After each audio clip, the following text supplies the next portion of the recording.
Okay, Shalom. Can you still hear me on conference?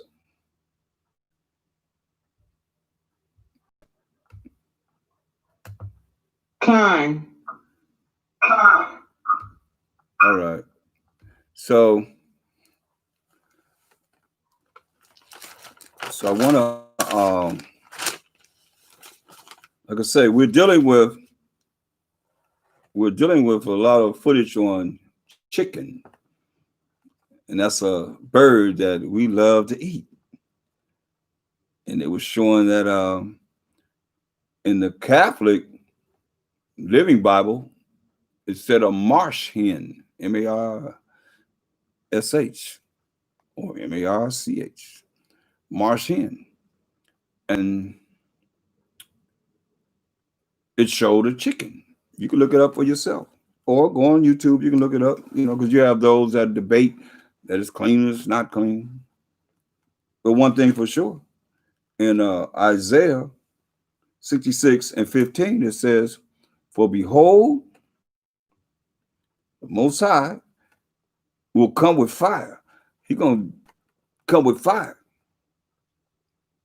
This time, that's why he put the rainbow in the sky to remind himself that he's not going to flood the earth anymore, but he's coming with fire to purify this earth, because there are two purifying elements, water and fire. So he's coming with fire. For behold, the Most High will come with fire. And he said, "Mashiach to judge and make war under the power and the judgment of the Most High." Revelation 19:11 tells you that. And with his chariots, like a whirlwind, spinning around with fire, to render his anger with fury. Fury. He ain't coming with no love and peace and happiness. And his rebuke with flames of fire. Flames of fire. To do what?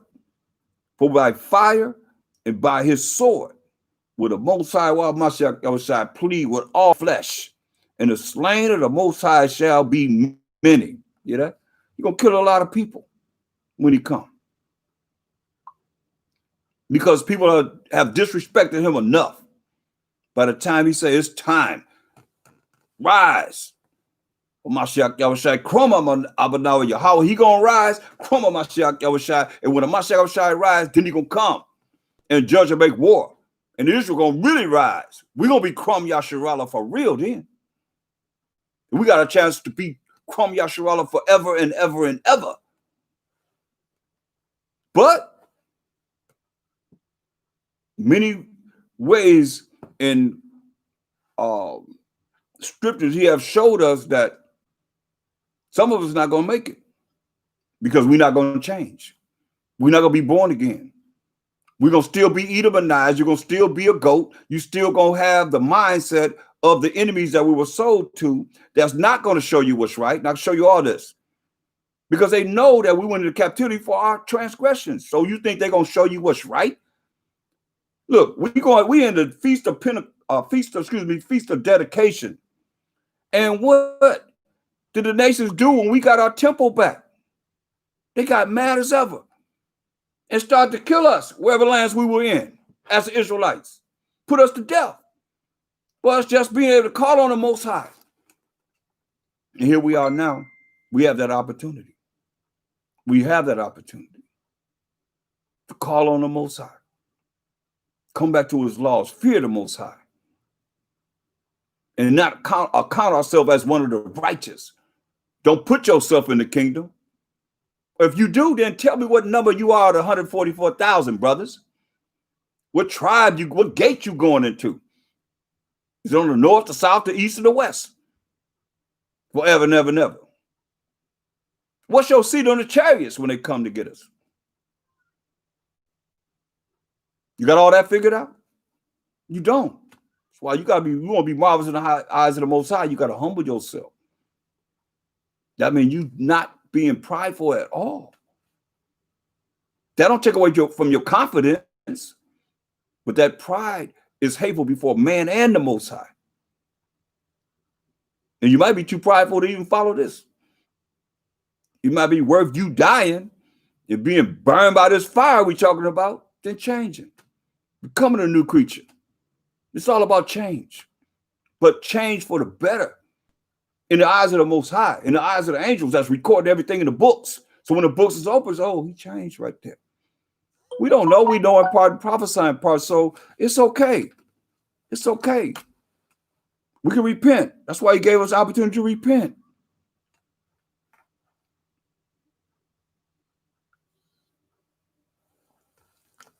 Listen, he said by verse 16 said, for by fire and by his sword will the Most High plead with all flesh, and the slain of the Most High shall be many. He's going to kill a lot of people. He's going to kill a lot of people. Shall be many. Who? They that sanctify themselves and purify themselves in the garden behind one tree in the midst, eating swine's flesh, eating the pig. This is who he going to kill. Slain of the Most High shall be many, because many people eat pig. He going to kill you for this. Y'all can get mad at me all you want to, but this is what the Most High is saying. You got to deal with him. Even if you come at me, you still got to deal with the Most High. Because he wants this message to go out. Else it wouldn't be here. He's saying, they that sanctify themselves, thinking they all that, clean, and they filthy, but nasty, eating pig. You ever smell anybody that eat pig all the time? When that comes through their pores, it's filthy, McNasty. It's a terrible scent. Most horrible scent you can smell. Oof. And purify themselves in the gardens behind one tree in the midst, eating swine's flesh. And you know, y'all eat that swine after y'all have y'all little church on the first day of the week, honoring Nimrod. Like y'all get ready to honor Nimrod's birthday on this 12th month, the 25th day.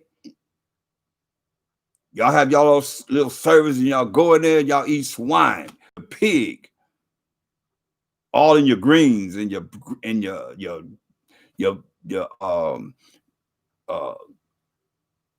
string beans and just pork period. You got your hog maul and your ham hocks and your ham. You got your ham, you got your honey glazed ham getting ready for what? Your Christmas dinner. Got to get your hand, you put your pineapples and your cherries on it. Oh yeah, we all come from that. You know, so I understand, but you can change. You can change. You don't have to continue to do what's wrong. And you can't do it and say, I'll forgive me, when you know what's right. Myself, ain't nobody going to the Most High on you. No angel going to the Most High on your behalf when you know what's right and you're doing what's wrong. Listen, he said that eating swine's flesh and the abomination. So anything that's an abomination, and the Most High is in us, and the Most High said, we're going to make our abode in you, and you defiling the temple of the Most High, which you are. Just our body is a temple of the Most High. He don't dwell in no temples. He dwell in us as the children of Israel. And the mouse. Now, I just showed footage to my conference call people of the chicken running around catching the mouse. From a cat was chasing the mouse. Shoot, that chicken jumped on that mouse and eating that mouse like it was nothing. So you eat mouse and you eat chicken. Chicken eat mouse. That's the ones that you say, okay, because you know the ones that's able to run around the yard live, they're able to eat whatever that's available. And they eat everything. I remember old man said, hey, chicken is the nastiest thing in the world that they dealing with, because they ain't right there with the pigs, but they dealing with that chicken. Chicken running around, they seeing what the chicken doing. Take that chicken and wring his neck off and tear the feathers off and eat that chicken. But it's abomination, you're saying. And the abomination and the mouse. Okay, the chicken eat the mouse. What chicken you know that didn't eat a mouse? Oh, our yard is clean. Okay. Like people say, well, you ain't supposed to eat no pork, but my daddy put the pig up on the a ledge or something and fed him grain all the time. It's still abomination. But that's what our people say. And some of you fall for it. He said, a mouse shall be consumed together. You hear that? Shall be consumed together, said the Most High. That's what the Most High saying. You say you believe in God? That's what y'all know him as. He said you're going to be consumed together with that fire. Most High is consuming fire. Look at Isaiah 65 and 3 and 4. There are people that provoke me to anger continually. See, our people, that's talking about us, that provoke the Most High to anger continually to my face. He says, eyes are 10,000 times brighter than the sun. Behold, all the ways of men and all the secret things. So he said, we provoke him to anger to his face, that sacrifices in gardens and burn of incense upon altars of brick, which remain among the graves and lodge in the monuments, which eat swine's flesh. Hear that? Which eat swine's flesh. Which eat swine's flesh. Who are they? Are people that provoke me to anger continually to my face. This is what the Most High telling you. Take it or leave it. That sacrifices in gardens. Maybe say sacrifices in gardens, eating swine's flesh. That's what he said. And burn of incense upon altars of brick, which remain among the graves, the dead state of mind, and lodges, and lodge in the monuments, which eat swine's flesh, the pig, in his face, and broth of abominable things is in their vessels. Man. Broth of abominable things are in their vessels. It's cold, but it's real. Isaiah 66 and 18. He said, for I know their works. He said, I know what you're doing. They're not hear from him. And their thoughts. He said, I know what you're doing in action. And I know what you're thinking. He know what you're thinking now. Some of you might turn it off. You don't want to hear it.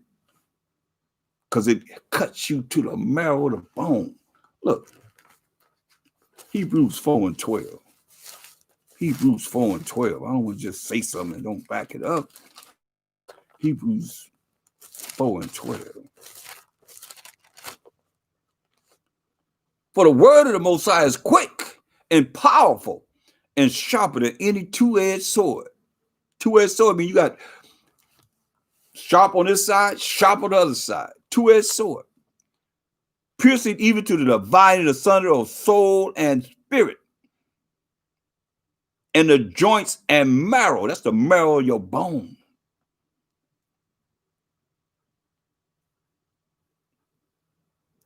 And is a discerner of the thoughts, what you think, and the intents of the heart. The heart is your mind. The heart is the way you think.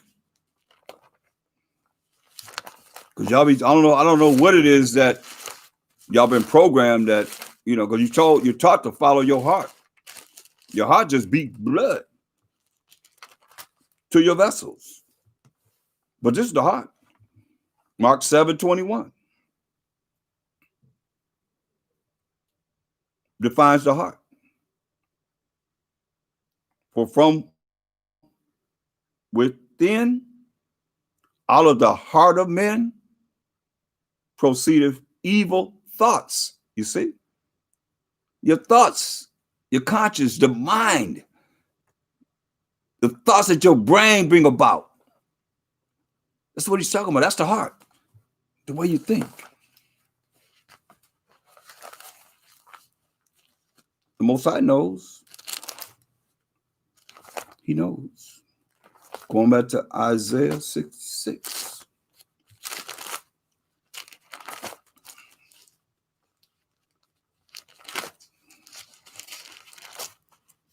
He said we provoked the Most High to anger to his face. Man, that's cold.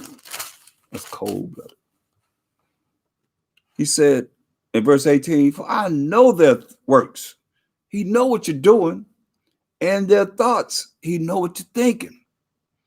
That's why Jeremiah 17:9 says the heart is deceitful above all things and desperately wicked. That's why he say from the heart comes evil thoughts, desperately wicked. If you're not thinking about what's right according to this Bible, according to the word of the Most High. He said, who can know it? The Most High told you he know it. Well, I know their works. He said, I know what you're doing in action and their thoughts. Who is that knows it? The Most High. Power of Abraham, Isaac, and Jacob. Jacob being the forefather of the 12 tribes of Israel. It shall come that I will gather all nations in tongues. You will gather all nations in tongues. All the different nations that speak all these different languages, you're going to gather them all together, and they shall come and see my glory. And Mashiach is his glory. You're going to see his glory. Like the woman is the glory of the man. And the man is the glory of Mashiach Yahushua. And Mashiach is the glory of the Most High. That order. Most High always deal with everything decent and in order. This won't take a rocket science to figure out.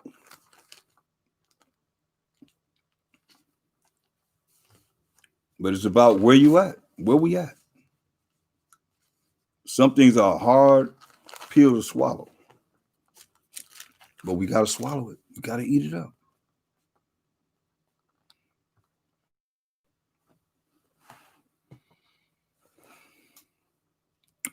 Jeremiah 9 and 13. Let's read verse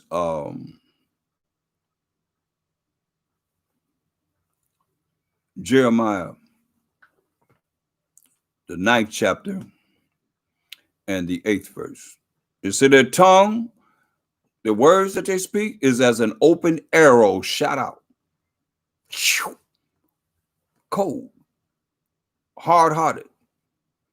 It speaketh deceit, speaking lies. Speaking lies, because you've been taught by liars. Therefore, you speak the same lies that you've been taught by those that are not dealing with the scriptures rightly and uprightly, to have you know how you should be in carrying yourself with your everyday life before the Most High, like the Most High is not there. No, but he's there. He's there. And everything that we do is being written in the books.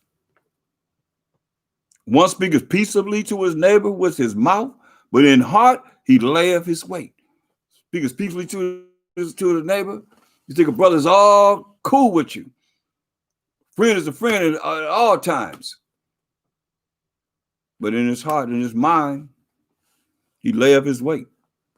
Get something on you, or do something to hurt you, or do something that, will make you feel bad. Shall I not visit them for these things? Said the Most High. Shall not my soul be avenged on such a nation as this? See, the Most High deal with nations. He ain't got no respect to persons. We all went down because of what the evil and the wicked of our nation did. That's why the evil and the wicked of the nation that we under now, the one that you claim to be okay, they got to pay for what they did too, like we did. That's just justice.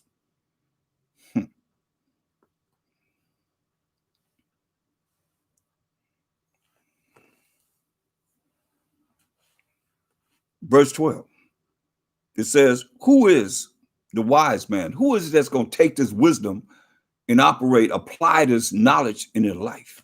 Who is the wise man that may understand this? And who is he to whom the mouth of the Most High has spoken?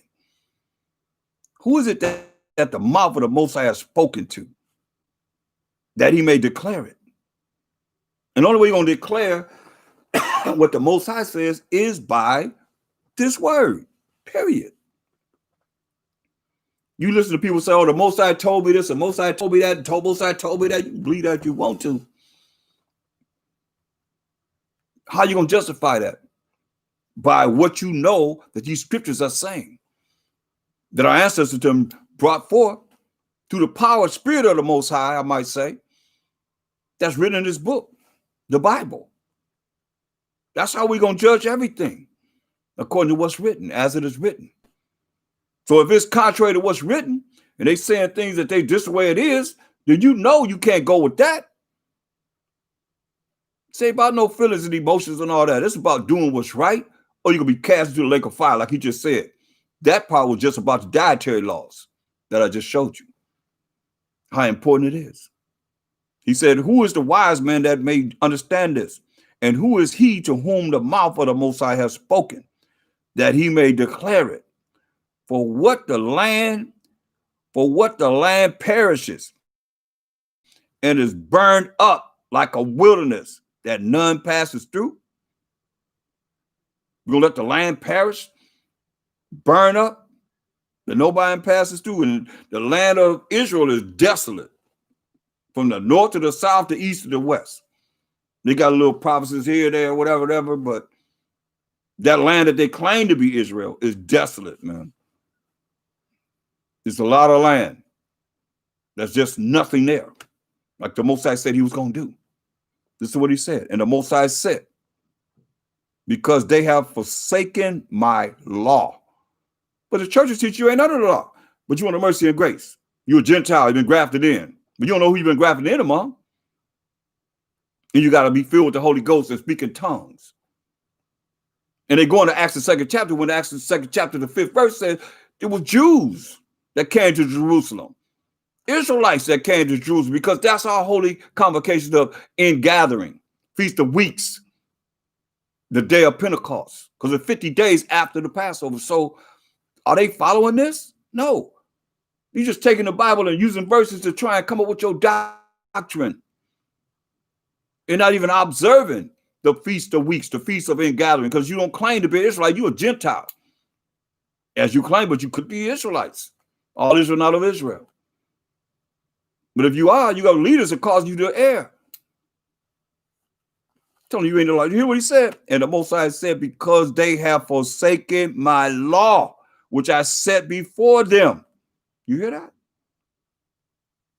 So don't nobody tell you that you're not under the law of the Most High. We just read how the Most High feel. He told us in Leviticus 11 chapter, that's the dietary laws, straight up. And we were looking at, a brother had brought out information concerning the Catholic Living Bible, where it said the chicken was called the marsh hen. Look it up. The marsh hen. See, they done changed a lot of things up. You know, like you calling on God when the Mashiach Shai said, for dogs have compassed me, the assembly of the wicked have enclosed me. They pierced my hands and my feet. Who pierced his hands and feet? What people was it? It was the Romans, the so-called Italian Caucasians, because they were the superpower of earth.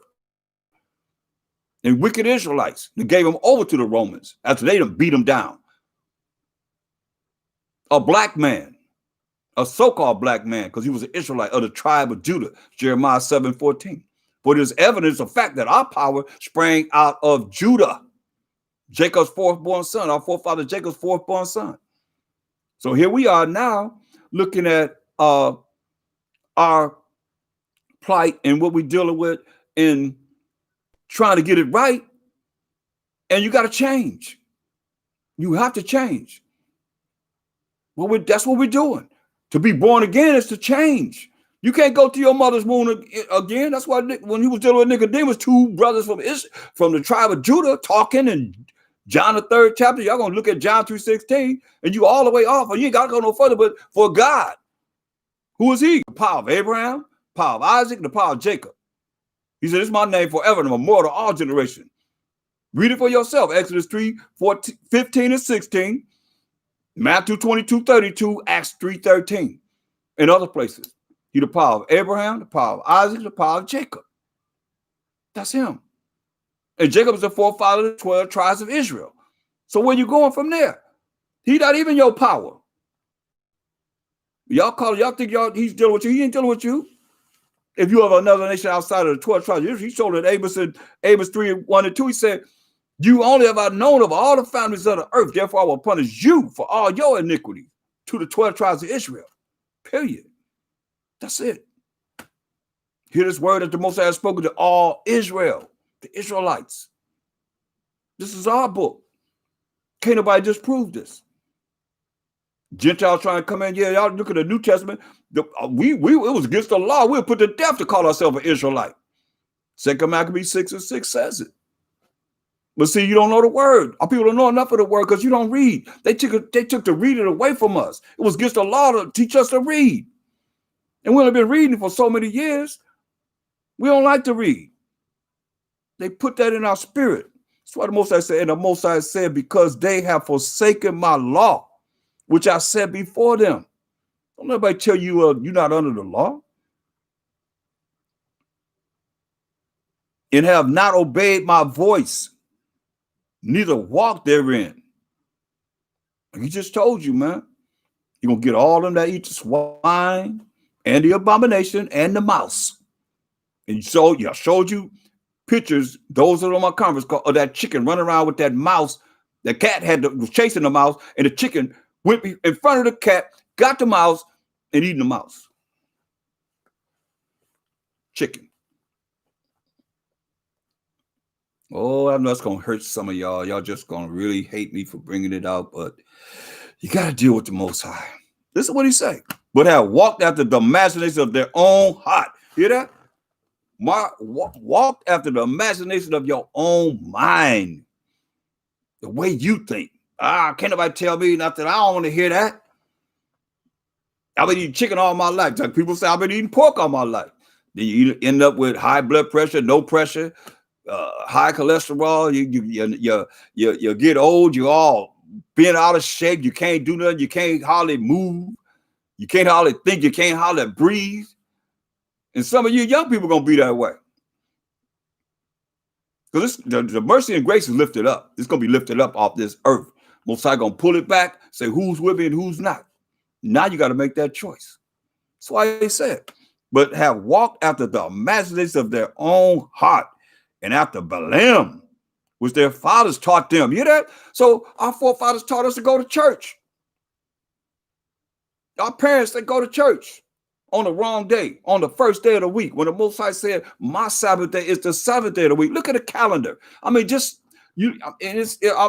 just hurtful. I might sound forceful, but it's hurtful to know our people have taken what it is that our enemies gave us and will fight you tooth and nail continually about what they say is okay. You believe in the enemy more so you do the Most High. And tell you in a minute, you got to follow the law of the land.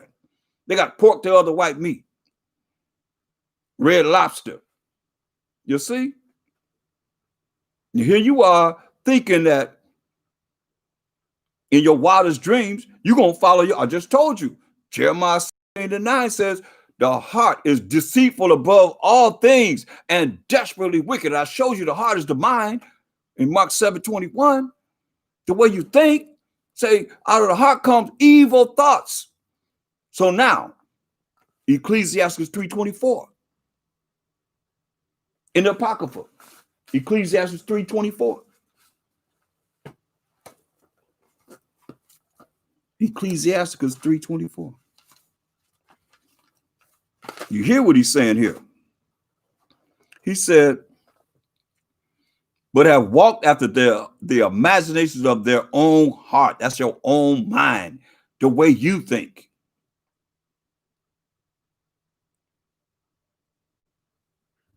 And after Balaam, you done went after Satan, the devil, the serpent, the beast, the dragon, the Edomite's way. The elite, I say, because they got everybody following whatever it is that they want them to follow. What curriculum do you learn in your schools? I don't care if you got a private school or not. You still got to bring on their curriculum. How they say you got to have this to be able to get some kind of credentials. That's the way it is. And it's supposed to be that way. Superpower of the earth. And they the most wicked of all the world. And as the scripture says in Song of Solomon, Song of Three Holy Children, verse 9, the lawless enemies of the Most High. Let me read it so I ain't just talking out the side of my neck. Y'all think I don't want to talk about it. They do what they're supposed to do. They are who they are. They in order. But we out of order because we want to follow them. He said, learn not the way of the heathen in Jeremiah 10:2. The Song of Three Holy Children. And thou didst deliver us into the hands of lawless enemies, most hateful forsakers of the Most High, and to an unjust king, and the most wicked in all the world. That's what the scriptures say. And not only that, oh, that's the Apocrypha. It's part of the King James Bible. Like I say, they're in order. They're in order. We out of order. Because like the Most High said, we listen to his voice. Look, Ezekiel 7:24. He told us this. You heard what he did. This is what he told us, though. Ezekiel 7:24. Wherefore I will bring the worst of the heathen, and they shall possess their houses. Going to possess everything that we owned. And I will also make the pomp of the strong to cease. All those that were strong, he brought us down. And their holy places shall be defiled. That's what we're looking at now. That's what we read about. Feast of Dedication. We're within that period of time right now where they came and defiled our temple. Look, real quick. Just show you so you understand and understand the fact of what went down and how you're looking at ourselves now. Look at First Maccabees, first chapter. Since we in the Feast of Dedication, I'm going to read verse 1. It says, and it happened after that Alexander, son of Philip, the Macedonian, who came out of the land of Chittim, had smitten Darius, king of the Persian and Medes, that he reigned in his stead, the first over Greece. So Alexander the Greek, right? First over Greece. So now, verse 7. So Alexander reigned 12 years. That's from 20 years old to 32 years old. And then died. And his servants bear rule, everyone in his place. He had 4 generals that were settled that he set up before he died. There was Cassander, Seleucus, Ptolemy, and Lysimachus. All 4 of them. And he had different lands that he gave them of his kingdom when he came to rule over the Persian and the Medes. So are you to say that the Apocrypha is not carnal or valid or legit? This goes right between Malachi and Matthew. I challenge you. In Malachi, we're in the Persian and Mede Empire. In Matthew, we're in the Roman Empire. So what happened to the Greek Empire? I'm talking to you religious scholars. What happened to the Greek Empire? Since you're in the Persian Mede Empire, we just read to Alexander, and you teach this in your curriculum in your schools. Like the world began with Alexander coming into power. It's right here. What the Protestants took out of the Bible. It's in the Catholic Church. The Catholic Bible is still there. They still have it there.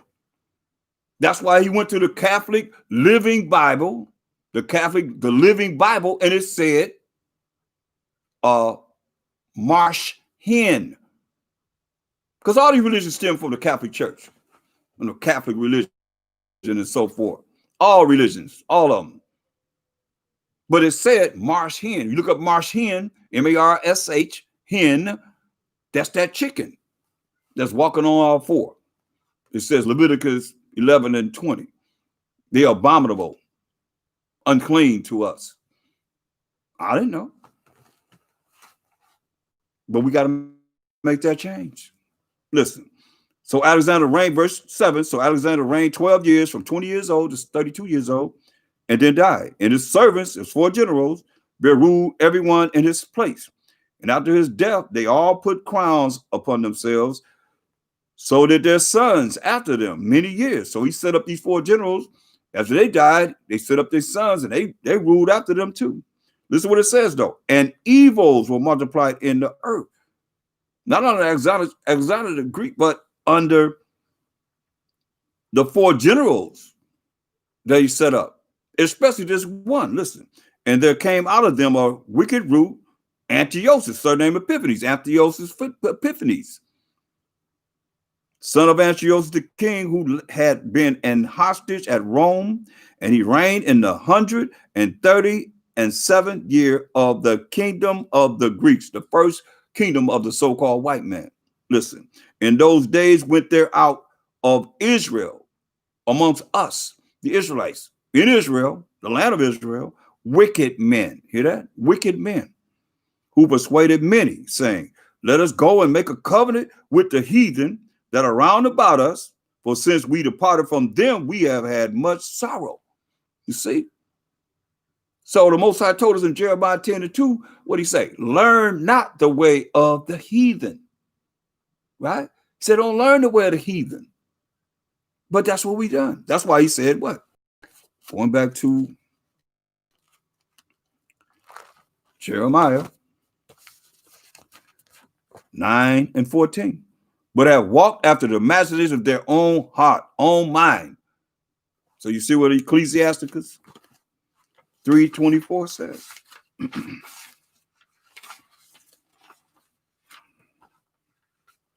Ecclesiastes 3:24. Their own mind.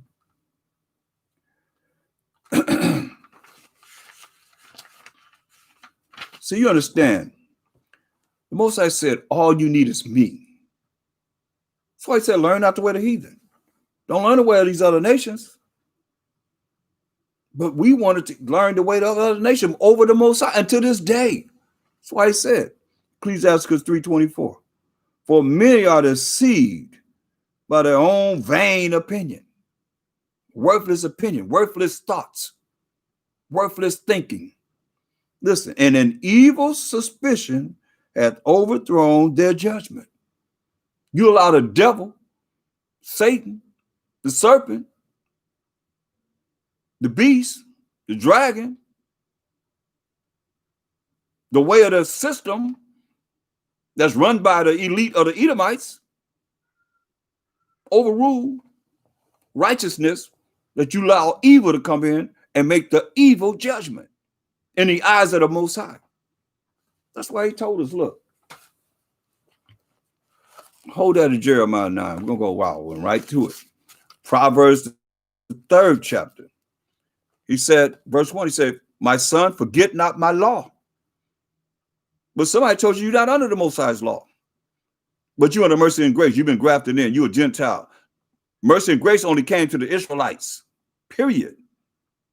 To the saints of the Most High, who are the Israelites. Because we the ones that was given his laws, statutes, and commandments. He said, my son, forget not my law, but let thine heart, which is your mind, keep my commandments. And you do this, he said, for length of days. People dying young. People don't live that long. For length of days. And long life, for a long life. And peace, a long life with peace. Shall they add to thee. Verse 5. Proverbs 3:5. He said, trust in the Most High. Trust in the Most High.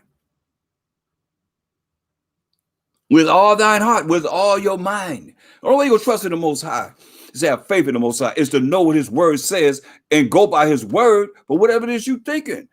And whatever you're going to come up with, that'll be a righteous judgment and not an evil judgment. You don't allow the devil to come in and make you make the wrong decisions. That's what's happening. It could come through people talking to you next to you doing what they tell you to do, and they don't know the truth. And you following somebody that's off, and you know what it says, but you're gonna follow somebody that's off. What you think the Most High gonna do? That's why he said you're gonna be beat with more stripes than them, because you're supposed to know. If you don't know, you better ask somebody to know. There's no excuse. Listen, he said, trust in the Most High with all thine heart, with all your mind, and lean not unto thine own understanding. That's why I say many are deceived by what? Their own vain opinion, worthless opinion. And an evil suspicion has overthrown their judgment. That's why you got to humble yourself before the Most High. He that exalt himself, or myself shall I say, shall be abased. But he that humble himself shall be exalted.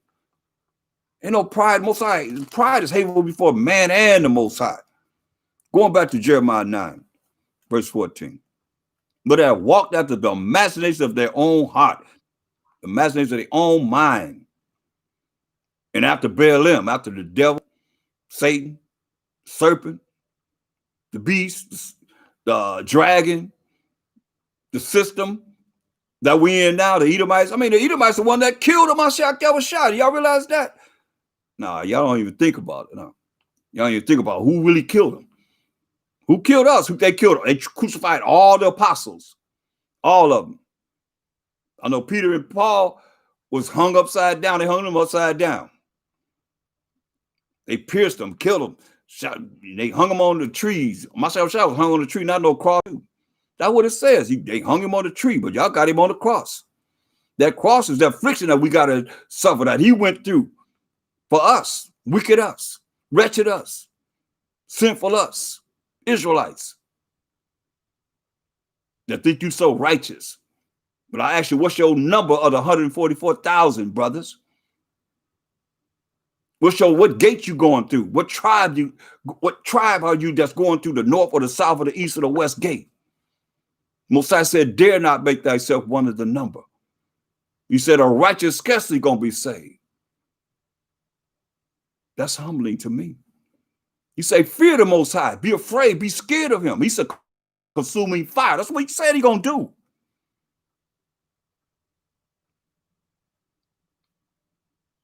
But they have walked after the imaginations of their own heart, their own mind, and after Baalim, which their fathers taught them. Like our forefathers taught us certain things too. That was wrong. You go into churches and you go in there stupid, you come out stupider. And then you got the people that's out here abiding by, what can I say, less than no knowledge of what this word is talking about. How in the Bible say, talk to me? This subject, that subject, this subject. The Bible is our instructions of how we're supposed to live. The whole Bible is giving us instructions of the laws of the Most High. Hear what he said, verse 13, and the Most High said, because they have forsaken my law. This is his rules and regulations. He say, do this and don't do this. It's simple. That's a balance, up and down, in and out, good and evil. That's the Most High. You got Mashiach on the right side, sitting on the right side, and you got the left side, who's dealing with who?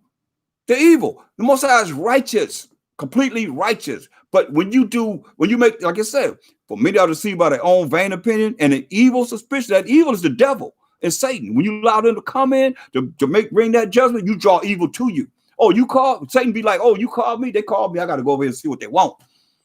Oh, you want to be evil? Okay, you think you are that? Okay, well, let's do some evil. Let's bring it forth for evil judgment. That's where it is. That's why most people don't even know why the Most High dealt with Job. He told Satan, have you considered my servant Job? Why? Because Job thought he was righteous. That's why all you out there that think you so righteous. You ain't righteous. How am I going to say I got to come back and the Most High got to teach us 1,000 years of him? Right now, flesh and blood cannot approach the Most High. The light is too bright. We can't approach him. We got to have a meter. We always had a meter. Who you think came to all the prophets? An angel, spirit of the Most High.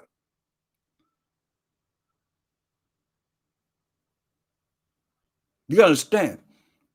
Mashiach said, he going to tell people that call on his name and done miracles and cast out devils and all this. They say, I depart from you to work iniquity. I never knew you. You didn't know me when I was in the beginning. You didn't know me before Genesis first chapter, the first verse happened. You didn't know me then. Did you know me then? You were told when I came into existence. Did you follow me from that point on? Or do you just know me from when I'm showing you in Matthew the Revelations? Mosiah said, hey, all you need is me and my son, the tree of life. You need a devil. They tell you the serpent is what? The tree of the knowledge of good and evil. You don't need him. All you need is me and my son and live forever. We chose death. We chose death. So who are we to think that we are that? Mosiah said our wickedness compares the ways of the wicked. So we taught the wicked ones our ways. We don't got nothing to be boasting about. Why do you think we've been in captivity after captivity after captivity after captivity? You reading about, we read here Jeremiah, he in captivity. Here we are thinking we are something because we done read Deuteronomy 7:6. Thou art chosen people to the Most High. Most High have chosen you to be above all nations of the earth. Paraphrase. So you gonna get that pride to think you're above someone? You ain't above no one. When the book is closed, you got to try and find a ways to make it. In whose world? In your world? Can I come to you for the people that I know that need to take care of their needs? No, you got to go to the white man, like it's told you in the curses, for everything that we need. Because the Most High says you're going to do that to us because, verse 13, the Most High said, because they have forsaken my law, his rules and regulations. You know about that. Everything got rules and regulations in it. Because they have forsaken my law, which I set before them, and have not obeyed my voice, neither walked therein. You hear that? We chose death over life. How you think the Most High feel? He said, man, I cried to you. I cried to you. And you just pushed me aside. That's what you're saying when you say you ain't under the law. You ain't got to follow his rules and regulations. Just saying I ain't got to follow you. You're nobody to me, but just saying you're going to call on him? He said, I cried to you. And you ain't listen. So when you cry to me, I ain't going to hear you. I'm going to mock you and make fun of you and bring destruction upon you, as it is written. So if that can't humble you, I don't know what to tell you. Listen to what he said. But they have walked after the imagination of their own heart, mind, and after Baalim, which their fathers taught them. And our forefathers taught us from slavery. They were programmed in slavery to come out of slavery to what they're doing to this day. I mean, it's like y'all walking around in a dead state of mind. Handle the Bible and say, okay, well, talk to me. This is our book. You know, you're not a Gentile, you're the Israelite. You can't get that out of people's mind. I'm black. I got over 100 different identities of who we are as a people. Asking brothers and sisters, what's your nationality? What's your race? Over 100 different answers. That was so different that I had to add them to the list. That's the power of the Most High. My people are destroyed for lack of knowledge. For real.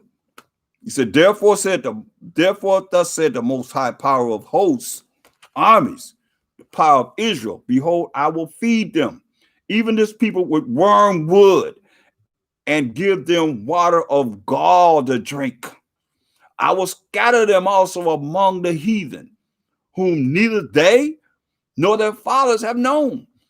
People that we don't even know. A no people, a foolish nation, as it is today. And I will send a sword after them. I will send a sword after them till I have consumed them. Do you hear what he's saying? So you wonder why we're looking at, most I said, just what he's going to do. This is nothing that wasn't prophesied going to happen to us as a people. Just what he said he's going to do. So he's doing it. He's doing it. We are living in it. Look at, hold that. Get Zechariah. He said going to send a sword after us, right? The modern day sword is a gun. Look what he said. Zechariah 11:5. Who's for possessors? We in the so-called white man's possession. Slay them. They kill us. They kill us. They're killing us. I seen a Edomite the other day. He was in his car and he had his gun on it. He had his gun on the seat. Cops could see it. Cops had his gun on him. He grabbed him by his arm. He did a twist. Get out of it. Get up. Get his hand off of him. The door's open. He shut the door and drove away. With two cops there. Drove away. Brother, that happened to a brother. Brother run away. Just running away. He gets shot in the back, killed. Over and over again. You see brother sitting in the seat. I do have a gun. Pow, pow, pow, pow, pow. Shoot him. Over and over again. That's what I say. Who possesses slay them and hold themselves not guilty. They kill us and the verdict is what? Not guilty. over and over and over again.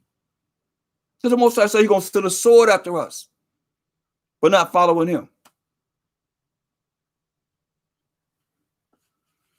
And they that sell them, and we were sold on auction blocks, say, blessed be the Most High, blessed be the Lord, for I am rich. How you think they got rich? Through slavery, free labor.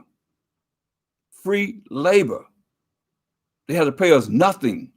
Every day you wake up and you're going to work and you don't get paid nothing but pig guts and chicken and watermelon and the things that they mock us at, knowing that we're not supposed to be dealing with these things, hog and chicken and so forth. That I'm just finding out.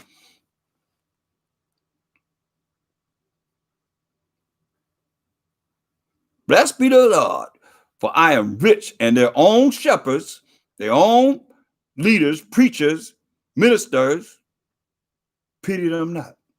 Where they at in the fight? Where they at bringing forth this truth of this Bible?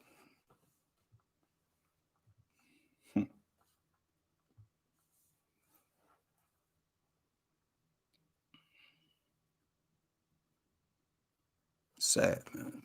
But it's real. It's real, y'all. Like I say, the Most High is righteous. And that's what he brings forth, a righteous judgment against those that create evil and they draw evil to themselves. Shabbat Shalom to everyone coming online. Welcome. You know, and that's what we're looking at. Most High is righteous, but when you do things that's wrong and evil, okay, you draw evil to you. And when you draw evil to you, then you expect the judgment that you're going to get. That's why I said an evil judgment. You bring forth an evil judgment. You roll it with the devil. You roll it with Satan. Messiah want a broken and contrite spirit of humility. This is what's important. But see, we ain't been taught that. You know, we taught, you know, you got this pride, you know, well, the most you brothers come up with scriptures to prove that they're going to be in the kingdom. But you can't tell me what number you are out of 144,000. You can't tell me what gate guaranteed to go through. That's already prepared for us. And I'm just saying it because I want you to understand you got to be humble. You got to do a self-examination of yourself to realize who we talking about. The Most High name is jealous.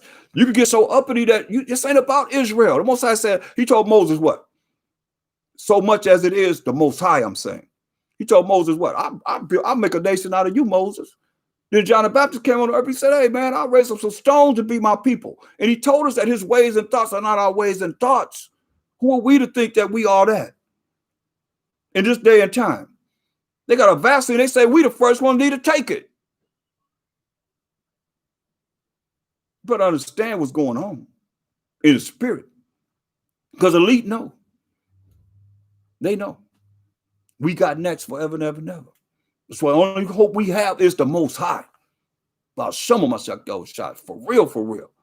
And that's a relationship with him. And doing, pleasing him. Understand this and understand this. Look, he said, verse 16 of Jeremiah 9, he said, I will scatter them also among the heathen. Because we ain't want to follow what he said, do. He told us in the beginning, all you need is me. Learn not to wear the heathen, whom neither they nor their fathers have known. Of people that we don't even know. And our forefathers didn't know. And I will send a sword after them till I have consumed them. We're seeing it right now, brothers and sisters. See this? You got to understand. Thus said the Most High, power of hosts, power of armies, consider ye and call for the mourning women. That's what we need to be doing. Call for the mourning women. Just what our custom and our nation did. Call for the mourning women. Women that's going to cry out to the Most High. That's what our women did. Mourning women. That they may come and send for cunning women that they may come, and let them make haste and take up a wailing for us. That's what we need. I'm going to tell you, the Most High have never had pity on us until we cried to him. And don't wait till something happened to you to start crying to him. It's too late then. It's too late. This is something that he's telling us that in the spirit, because I had something else in mind.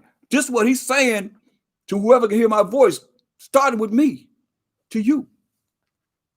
He said, thus said the Most High Power of hosts, consider ye and call for the mourning women, verse 17, that they may come, and send for cunning women, that they may come, and let them make haste, it's in a hurry, and take up a wailing for us. See, take up a wailing for us, that our eyes may run down with tears, and our eyelids gush out with waters. You want to get the Most High's attention? You can't do this if you're prideful. That's why I say call for the mourning women, the women that's sincere, women that can feel this and feel the hurt of our people that's sleeping on the ground, that's dying, that's being put to death for nothing.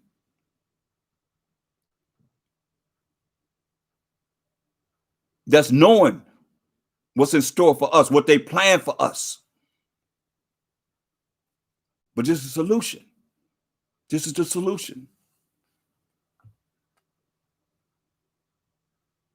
Verse 19, for a voice of wailing is heard out of Zion.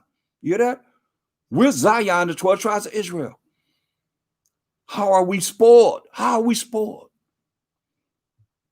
We are greatly confounded, greatly confused as a nation. Greatly confused. Got all these different doctrines going on, separated, individualists, not dealing with each other in love. Most High say he loved Jacob. So if you don't love who the Most High loves, that's why Master Shai told you, you mess with one of his little ones, you might try to loosen a big millstone on your neck and cast your butt into the sea and drown yourself to mess with one of his little ones. This is serious. For the voice of wailing is heard out of Zion. How are we spoiled? We are greatly confounded because we have forsaken the land, because our dwellings have cast us out. You hear that? The land cast us out. Because the Most High told us, if you don't do what I say do, I'm going to cast your butt into all these nations that's on this earth. Because we have forsaken the land, because our dwellings have cast us out. Yet hear the word of the Most High, O ye women, and let your ear receive the word of his mouth, and teach your daughters wailing. Is that happening with our women? Are our women teaching our daughters wailing to cry out to the Most High? I'm telling you, I've been saying this solution since the 90s. And I'll show you. It's on my program every Passover, every holy day. The solution. Because what's the point of being in this truth and you don't have solutions of what works and what our ancestors showed us, what they did? And we're going to do something different? What scripture is that that's different? You got your own scripture. Your name, chapter 1, verse 20. No, it's right here. Holy men, as they were moved by the Spirit of the Most High, wrote these words for us to know. What's the point of going through all this? You have no solutions that work. This is guaranteed what you hearing here. Because it said what? Verse 20, yet hear the word of the Most High. You believe it? You believe him or you don't believe him? Or you got your own little way that you believe. You believe the way you think, right? That's the problem that we have. That's why we're in captivity. That's why we went from captivity to captivity to captivity. Wow, vain thinking, worthless thinking. Where did it get us? Where we at now? In captivity. Where we at now? In captivity. Listen, Numbers 23 and 19. Believe it if you want to. This is serious. He said the Most High, Numbers 23 and 19. So the Most High is a man. First and foremost, he's not a woman. Most High is a man. Excuse me. Most High is not a man that he should lie. Not a man that he should lie. You hear him say, thus said the Most High? You better hear what he's saying. Most High is not a man that he should lie, neither the son of man that he should repent, be sorry for what he said. No. He said, has he said? Has he said something? And shall he not do it? He says something, you think he ain't going to do it? Or has he spoken? You hear what he's saying. Thus said the Most High. Power of Abraham, Isaac, and Jacob. Jacob being the forefather of the 12 tribes of Israel. What you need to learn to do is say what I just said. Because I programmed myself to say that. The Most High is the power of Abraham, Isaac, and Jacob being the forefather of the 12 tribes of Israel. You put the 12 tribes of Israel in there? And nobody said any of them 12 tribes of Israel. That's what this Bible is talking about. Straight up. Listen, Most High is not a man that he should lie, neither the son of man that he should repent. Has he said, and shall he not do it? Or has he spoken, and shall he not make it good? That's why he said. Jeremiah 9:20. Yet hear the word of the Most High. Have he said, and shall he not make it right? For what he said, O ye women, talking to the women, and let your ear receive the word of his mouth. Women, hear the word of his mouth. And teach your daughters wailing, and every one her neighbor lamentation, crying out to the Most High. For death has come up into our windows. That's drive-by shootings, y'all. And they talk about a racial war, a civil war in America. This is solutions. Here, I told you what to do before this go down. It could happen any day. Are y'all understanding? They serious about this election.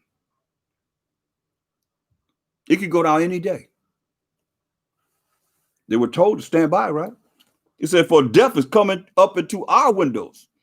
We got drive-by shootings all the time. And it's entered into our palaces, into our houses, to cut off the children from without, to kill the children. And the young men from the streets, young men being murdered. Speak, thus said the Most High, even the carcasses of men shall fall as dung upon the open field. Yet, as you're using the bathroom, taking a number 2. He said, speak thus the Most High, even the carcasses, that's the dead bodies of men, shall fall as dung upon the open field, and as the handful after the harvestmen, and none shall gather them. That's why you look at the last verses of Isaiah, what he told us. Let's go to the kingdom. Isaiah 66:22. This is what Isaiah left us with. For as the new heavens and the new earth, which I will make, you got to make a new heavens and new earth, shall remain before me, said the Most High. Let me let you know this earth not going to be destroyed. Totally. So shall your seed and your name remain. You hear that? So shall our lineage and our name remain.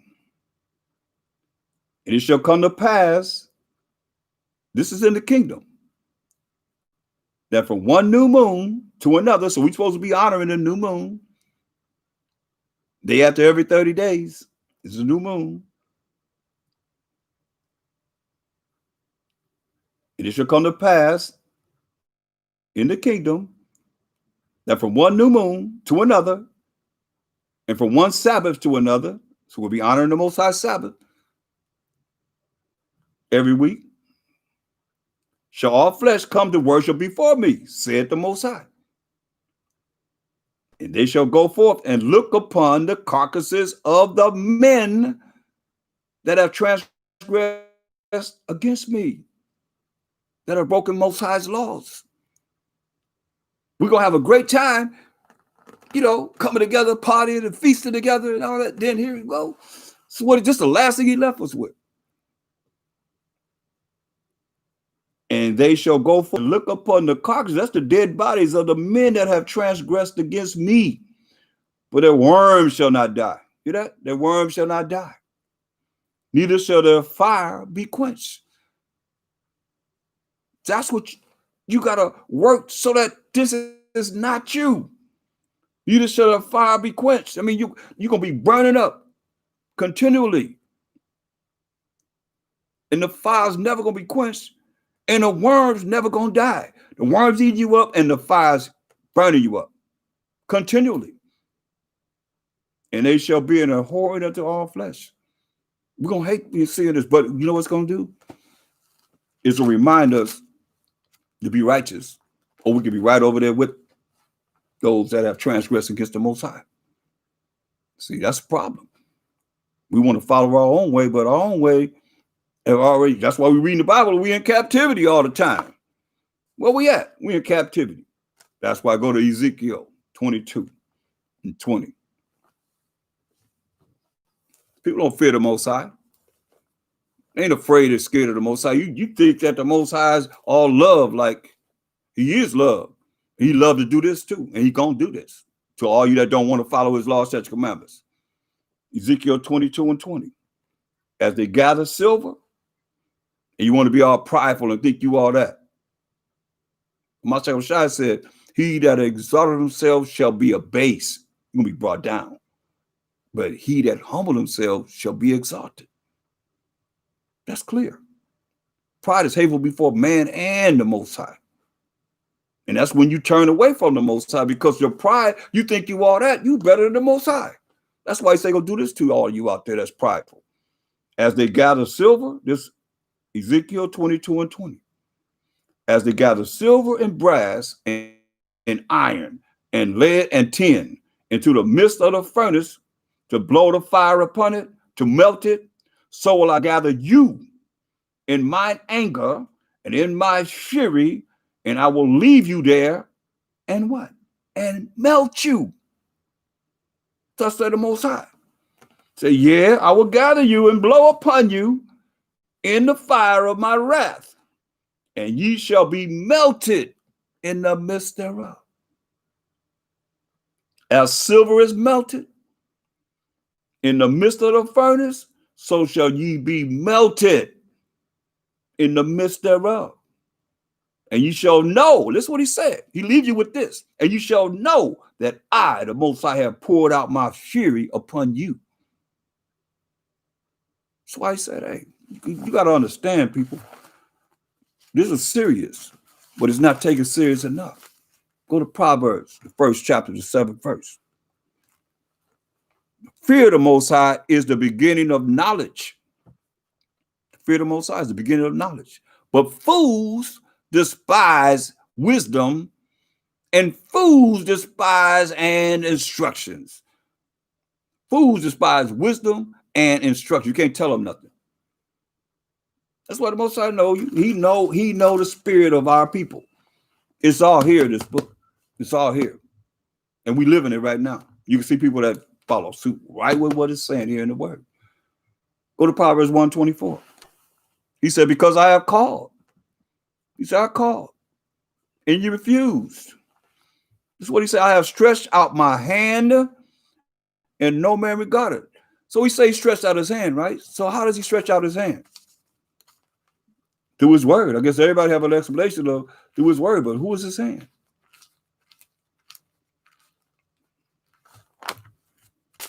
Psalms 17 and 14. Hold that in Proverbs, the first chapter. We're going back. Say, from men which are thy hand, from men which is the Most High's hand, O Most High, from men of the world of who? Israel. So men are the Most High's hand here that he's saying. Going back to Proverbs 1:24. Because I have called and ye refused. I have stretched out my hand through men bringing forth this truth in these last days. And no man regarded. Everybody want to do whatever they want to do, how they want to do it, when it's all here. Solutions are here. I challenge any of y'all to bring forth anything besides what it is that works with the Most High, that have worked, that we and our ancestors can do, that we look at what our ancestors before us did that worked, and I can show you what worked as solutions, and you make it mean something different. You just heard what he said, get the wailing women, and let the women teach their daughters to wail, to cry out to the Most High. They got diabolical plans to kill us, to put us to death, as it is written, because we got next forever and ever and ever. Proverbs 1:24, because I have called and you refused. I have stretched out my hand to the men bringing forth this truth, and no man regarded. See, but ye have said at naught, you said at nothing all my counsel. His counsel is in his precepts of his Bible. And with none of my reproof, they ain't want to be checked. Remember, it said fools hate wisdom and instructions. They didn't want to be reproved. He said, I also will laugh at your calamity. When your world started falling apart, he said, most likely gonna be laughing at you. Hoping you hear. He said, I also will laugh at your calamity. I will mock when your fear cometh. All of a sudden, you're gonna fear when you see them coming down the streets with 50 millimeters, just like a war zone. Or you go to the store, you don't have no food. That's a loss, a great loss. You don't have no water to drink. You can live without food, you can't live without water. He said, I will mock when your fear cometh. All of a sudden you're afraid. All of a sudden you're afraid now. They start crying to the most, please, please, please, please. Listen to what he say. When your fear cometh as desolation, because it's coming, it tells you how it's going to be racial wars. They talk about civil war. Going to be wars in the streets because of lack of bread and great tribulation. I can read it to you. And your destruction coming as a whirlwind. That's saying a lot. Just wiping everything out. I mean, we're looking at what people could do to us, but what about the Most High sent a tornado? He had a tornado in Long Beach. I know tornadoes here came right down the street. They took the grocery store from the hood, put it in a nice place up there. The most so they got it finished. Before they open up grand opening, the Most High sent a tornado right down the street and landed in that store and just tore it all up. Tore it all up. Shredded the wood to pieces. Tore it all up. So don't think the Most High can't do whatever it is that he say he's going to do. When he say you're going to be visited of the Most High, that's anywhere. Trust me. He could bring whatever he want to bring anytime. Because, water is compares more than the earth, more than earth, than land. Shoot. You can do whatever you want to do. Nothing impossible with the Most High. And your destruction comes as a whirlwind. When distress and anguish come upon you, then shall they call upon me. Then you're going to cry out to the Most High, but I will not answer. That's serious. Can you imagine that? And he our only hope. He says, you're going to cry to him. You're going to call out to him then, but I will not answer. They shall seek me early, but they shall not find me. That's why you got to find him now, brothers and sisters. This is serious. For that they hated knowledge, didn't want to listen, didn't care, think they got it going on the way you think, and not according to thus say the Most High. You feel a certain way about who you are and being somebody in this wicked world that we living in, the most wicked in all societies that ever existed, and you want to be somebody in hell. We taught that this is a hell for us, and you trying to be somebody in hell. Then shall they call upon me, but I will not answer. They shall seek me early, but they shall not find me, for that they hated knowledge and did not choose the fear of the Most High. You hear that? You know, I remember asking brothers and sisters, what does fear mean? What fear of the Most High, what does that mean? Everybody had all these explanations, I asked the child, what does fear of the Most High mean? He said, be afraid of him, to be scared of him. And so a little time went by, and I asked him again, what's the fear of the Most High? They did the same thing, coming with all these different explanations. I asked him again, what's the fear of the Most High? What does fear mean? Well, the Most High said to be afraid of him, to be scared of him. Twice. They still didn't get it. Like some of you out there might not get it. He said, hey, for that they hated knowledge and did not choose the fear of the Most High, they were none of my counsel. They despised all my reproof. Therefore shall they eat of the fruit of their own way. That's why I say many are deceived by their own vain opinion. That's your own way. And an evil suspicion overthrowing the judgment. You don't allow Satan, the devil, to come in and deal with you. Therefore shall they eat of the fruit of their own way and be filled with their own devices. See, the Most High, he made, look, since we're in Proverbs, go to Proverbs 16:4. Proverbs 16:4.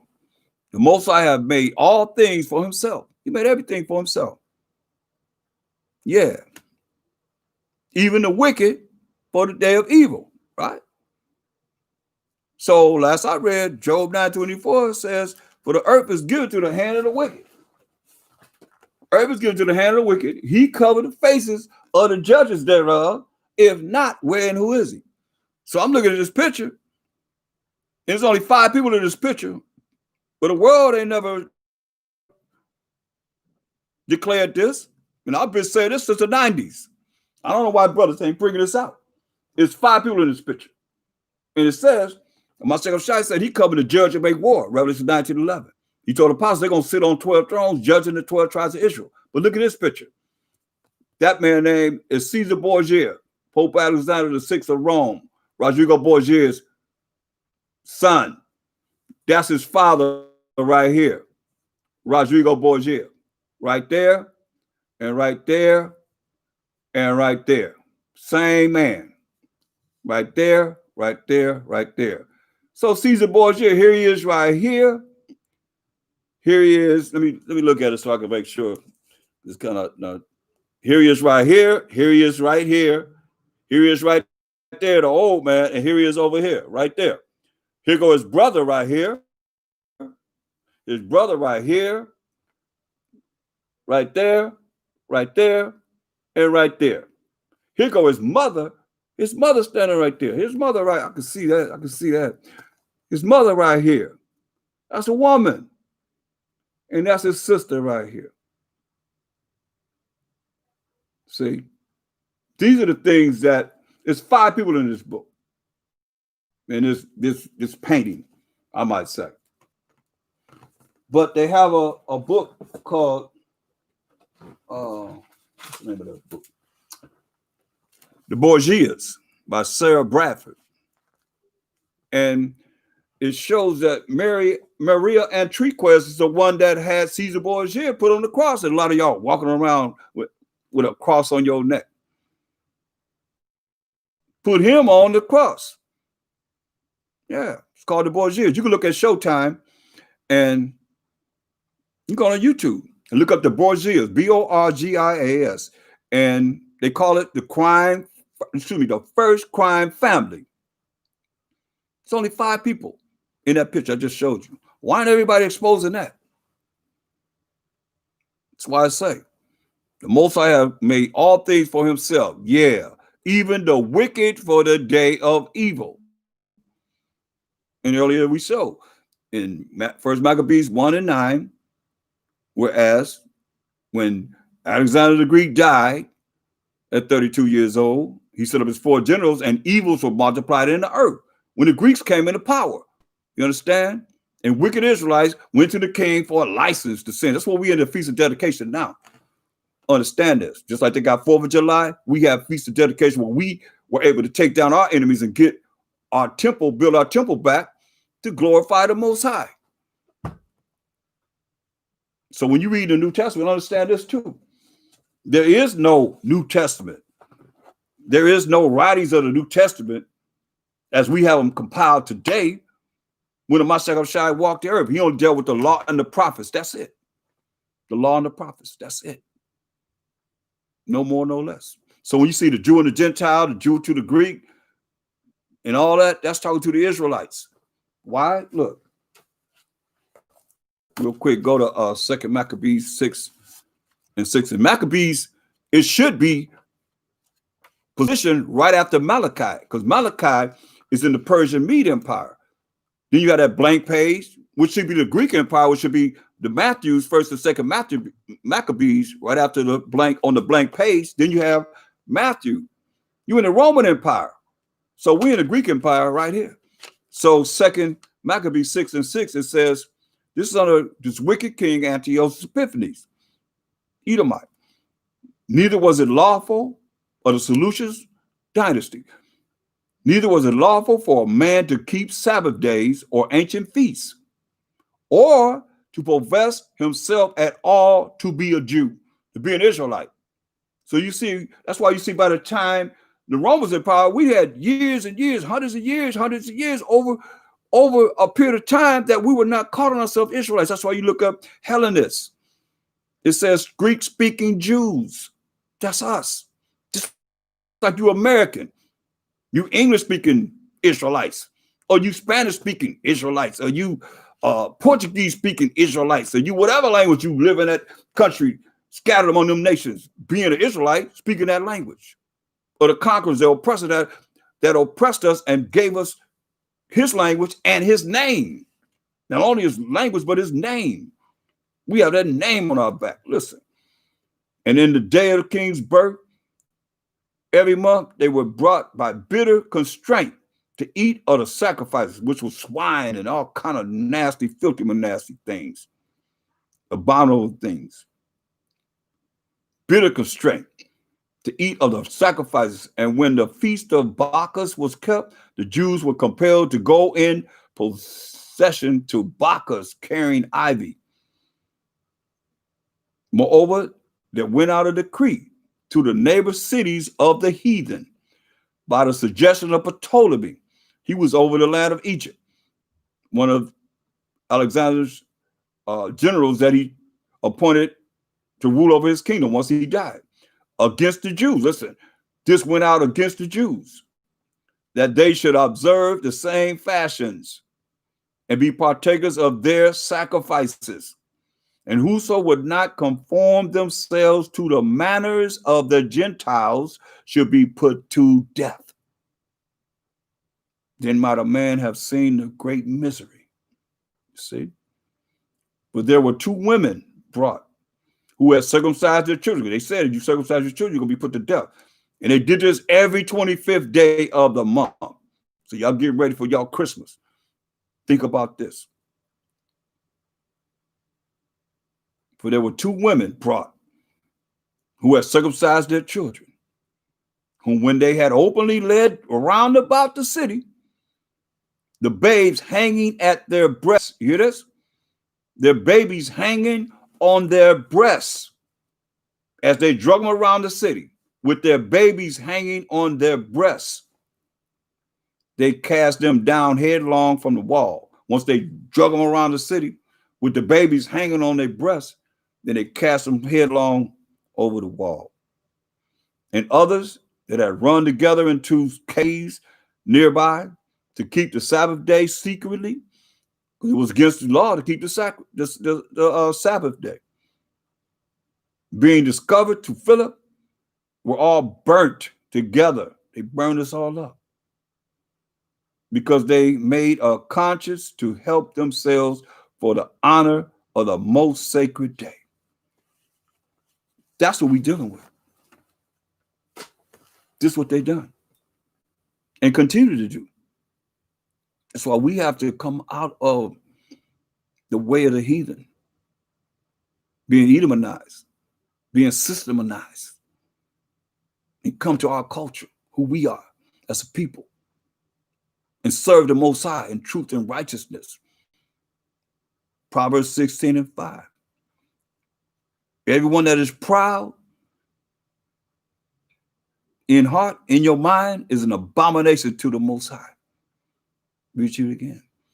Everyone that is proud in heart, in mind, the way you think, you are that, you are an abomination to the Most High. That's what he's saying. Though hand join in hand, you can join hand all you want to. He shall not be unpunished. You're going to be punished. So you prideful, you abomination to the Most High.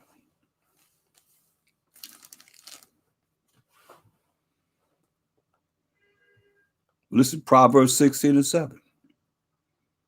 When a man's ways please the Most High, he maketh even his enemies to be at peace with him. That's what you want.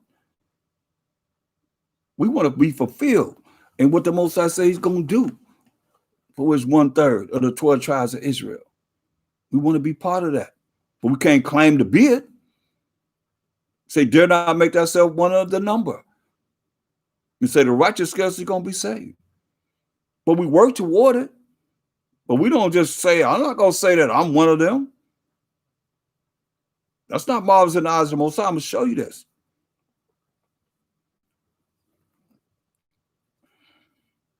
Verse 19.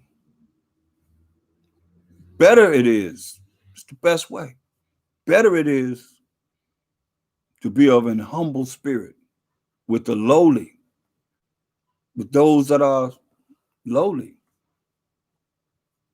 don't have much, the homeless, the houseless, those that are sleeping on the ground, those that are poor.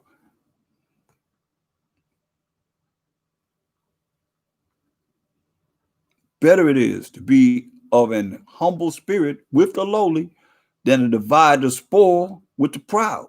You know? You know they prideful. They got all this that they done collected, and you is rolling with it. Now you prideful too. You're going to be the same way. Verse 25. Proverbs 16:25. There's a way that seemeth right unto a man, but the end thereof are the ways of death. You know? There's a way that seems right unto a man, because remember, many are deceived by their own vain opinion. Ecclesiasticus 3:24. And an evil suspicion overthrown their judgment. Look, there's a way that seemeth right unto a man. You think you're right. But the end thereof are the ways of death. Ways of death. So say, I'm going to get you.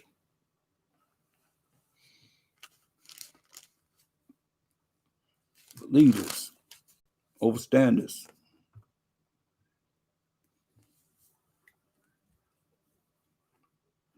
Proverbs 19:16. Proverbs 19:16. He that keepeth the commandments keepeth his own soul. Yeah, you keep the commandments of the Most High, you keep your own soul. But he that despises his ways shall die. You despise the laws, such commandments of the Most High, his ways, and our customs that he told us this is how we got to operate, this is how we got to be as a people, shall die. He already said, well, the worms never die and the fires never quench, because he got a body for you. Whether you go on the right side or the left side, he got a body for us. This is serious.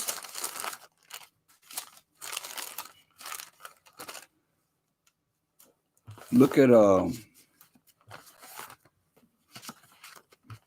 because a lot of people they go to the book of Job and they read Job and they look at certain things pertaining to Job, but not dealing with why is it that Job, the Most High asked Satan in Job, the 1st chapter, have you considered my servant Job? And we could put our name there. Have you considered my servant Dawam or whatever your name is? He's upright, he's this, that, and the third, all that, uplifting them, right? But he asked Satan, have you considered my servant Job? Only reason why he asked Satan, have you considered my servant Job, is because Job did something that was sinful in the eyes of the Most High. But that's not being brought up. Let me show you. This is Job 9. Go to Job 33. Look what Job said. Job 33 and 9. He said, and this is very important because I want you to understand spiritual principles of what we have here, solutions of how not to be. That's why they're here. Or how we're supposed to be. Job 33 and 9. See, I am clean without transgression. I don't sin. I don't sin at all. I am innocent. Neither is there iniquity in me. You hear that?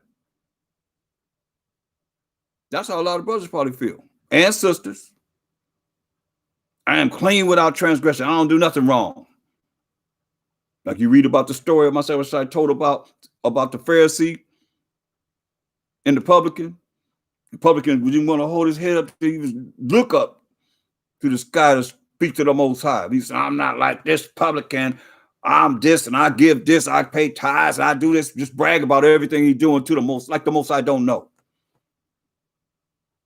The publican said, I ain't even worthy to even approach your throne. He said, which one is heard most? The one that humbled himself before the Most High. Don't wait till it's go down and then all of a sudden now you're going to start crying. So he already told you what he's going to do. He's going to laugh and mock you. Don't wait till that. We got to do this before that. That's why he said. And these are solutions. Look at Job 34 and 5. This is the mindset of a lot of people. Just because you're chosen, close the book. Now what? You got to go back to deal with your regular life that you're dealing with. You got to go to work. You got to find means to be able to make it. This is what it says. Job 34 and 5. But Job has said, I am righteous. I am righteous. And the Most High have taken away my judgment. Should I lie against my right? My wound is incurable without transgression. See? That's why he's dealing with what he's dealing with.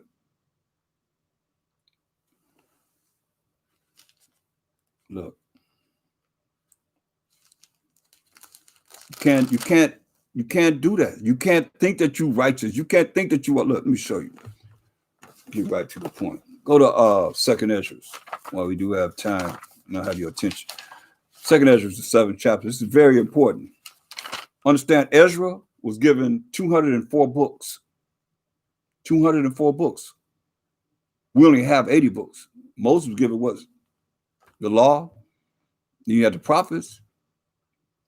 All the way to the end of Revelation. That's only what? 80 books. So Ezra was given 124 more books than anyone. Nobody had that many books. So listen to what it was marvelous in the eyes of the Most High. Second Ezra 7 and 49. And you got to hear the word of the Most High as he had just written so you can see what works. I pray for solutions and I'm giving you solutions. This is what works. What's the point of going through all we're going through and we don't have no solutions? That works. That's what our ancestors did. They look back and say, Most High, remember when you open up the Red Sea and we were able to go over dry land. Remember when you vexed, brought 10 plagues upon the Egyptians. Send forth your angels and save us, crying to the Most High. King David, a mighty warrior. That's what we did. That's what we're doing now.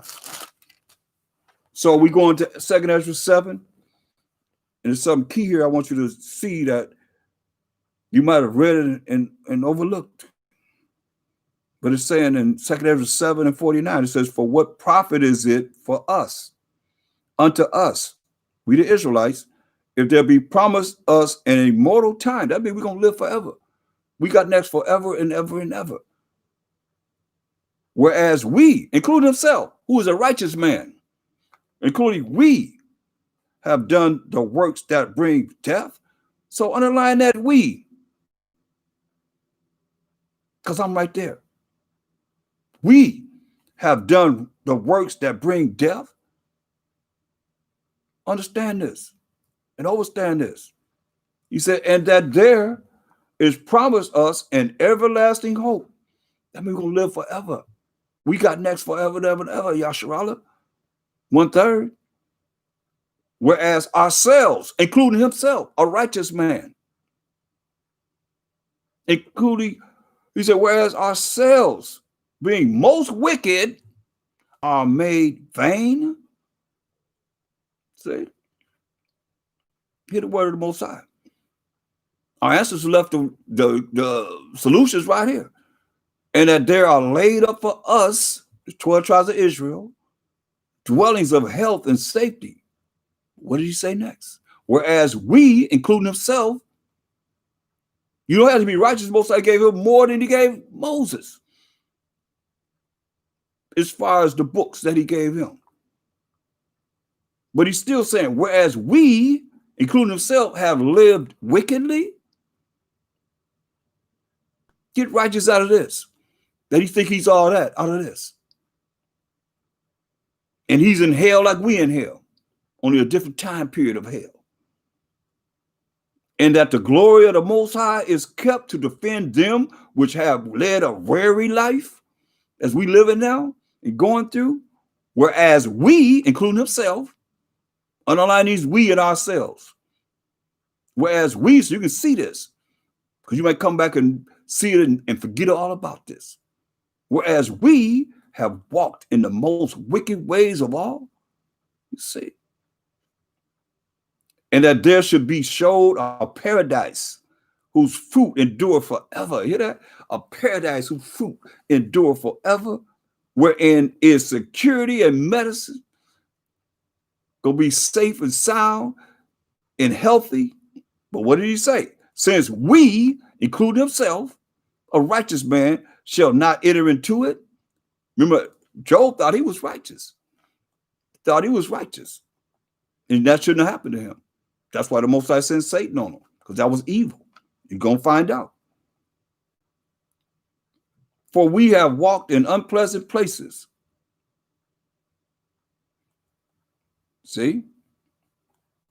Now, when we go to 2 Ezra 8 and 48, let's see how the Most High feel about what we just heard and what I just explained to you. This is very important.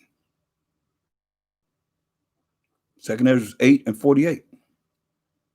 In this also thou art marvelous before the Most High. Isn't that what we all want to be? Marvelous before the Most High. This is what it says. In that thou hast humbled thyself. See? This is marvelous before the Most High. In that thou hast humbled thyself. I mean, he's not prideful. That's why I kept emphasizing him saying, we have sinned against you, Most High. Even though he's righteous.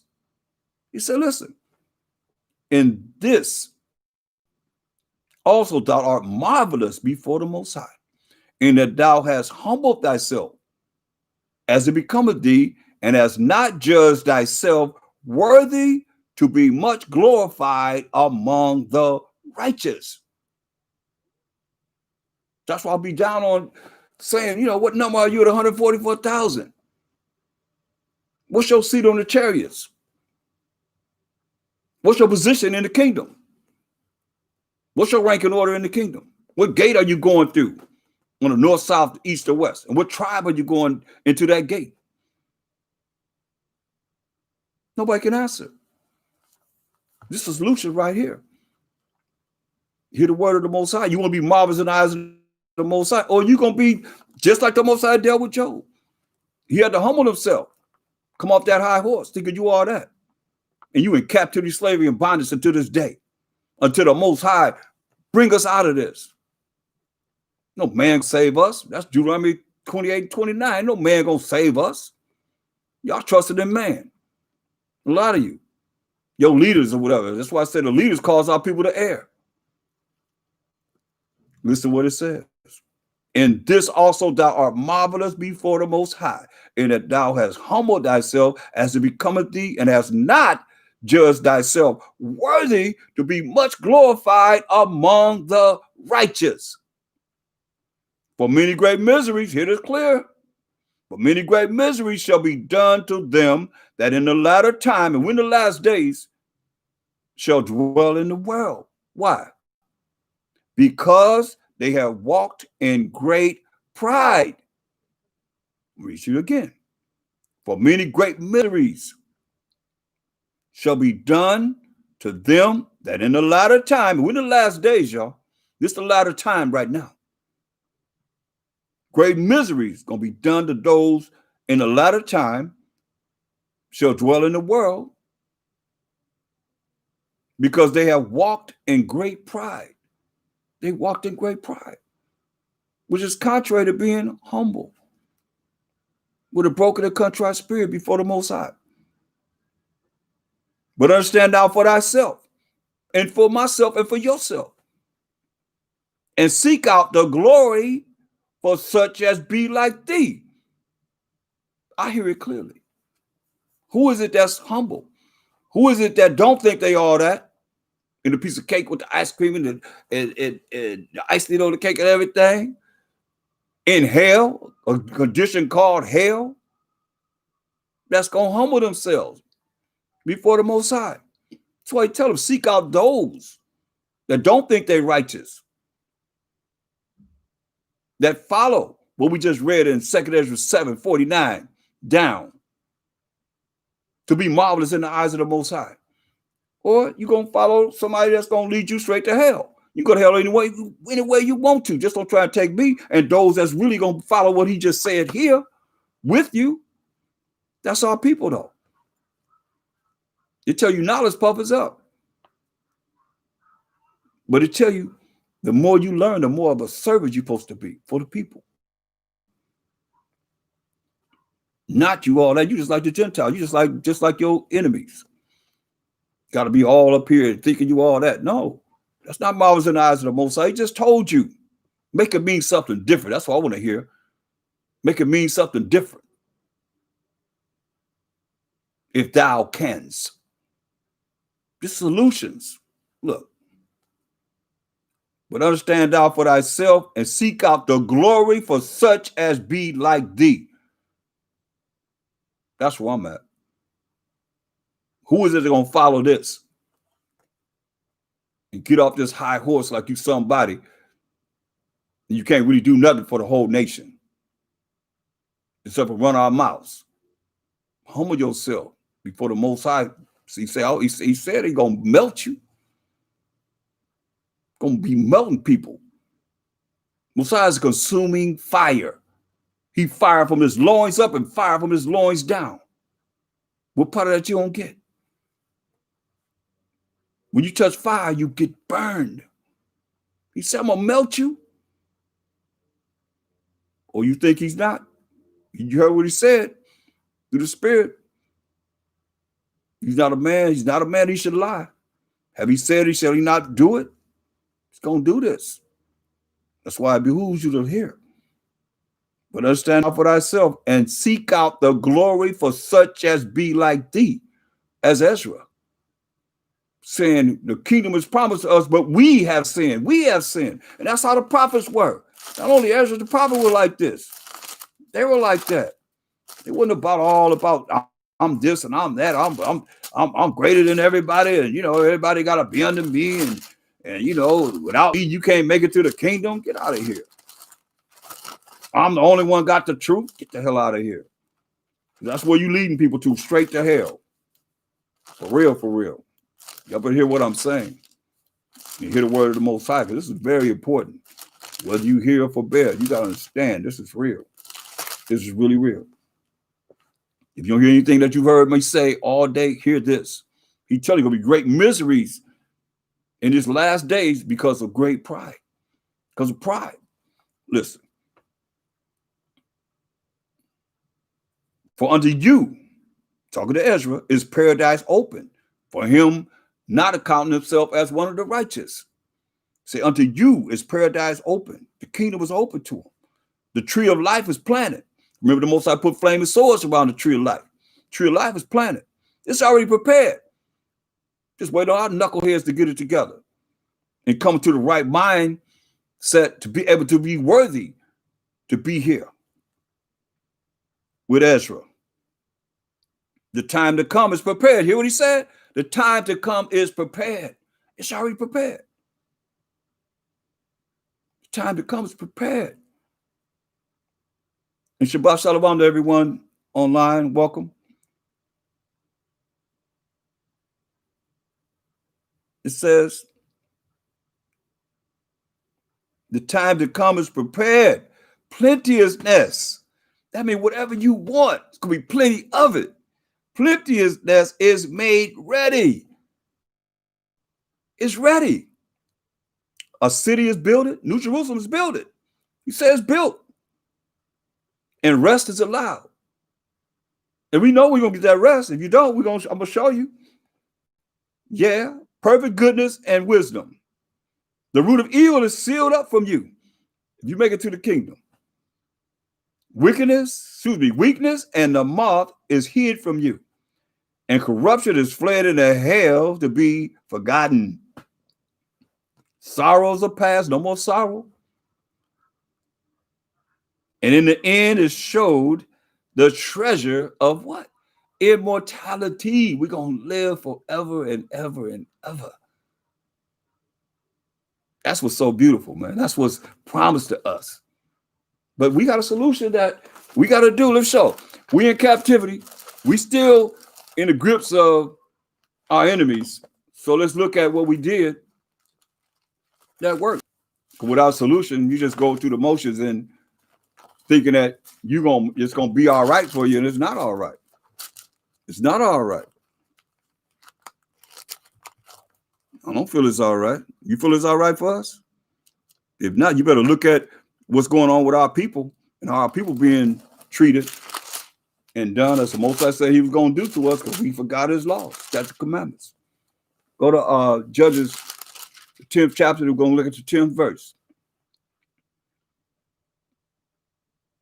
I want you to tell me that it means something different than what you hear here.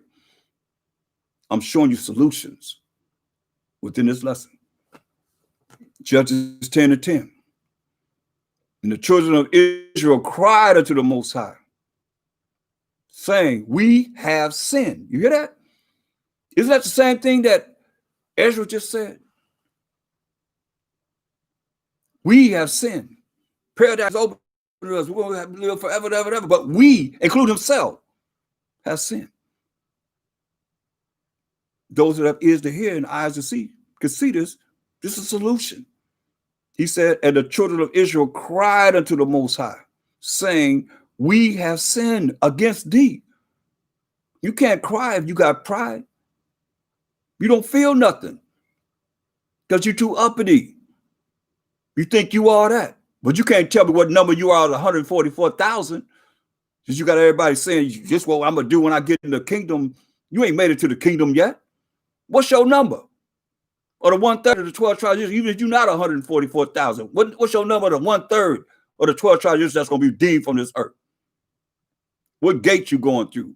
You keep hearing me saying it because I want an answer. Since y'all think y'all all that, you all here. You see what the Most High did to Job? I'm here to warn you. You think you righteous? How many books the Most High give you? He gave Ezra 204 books. How many books he done gave you to write for the nation that we can read your book? Coming from the word of the Most High, the voice of the Most High. Your name, chapter and verse. Bring it forth. You can't cry to the Most High if you prideful. Look, I have to go in. I got lessons going into pride and envy and jealousy and all of that. All praise to the Most High about showing myself because you need to know this, Israel. He cried to us. Y'all know that? The Most High cried to us as a nation. And we said, forget you. He said, so when you cry to me, I ain't going to hear you. But listen what he did. He going to hear some of us. That's why I went through the spirits brought forth.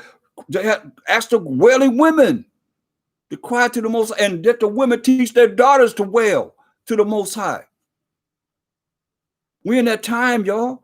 Everybody talking about Jacob's trouble. You ain't saying nothing yet. They talking about we the ones need to take the vaccine first.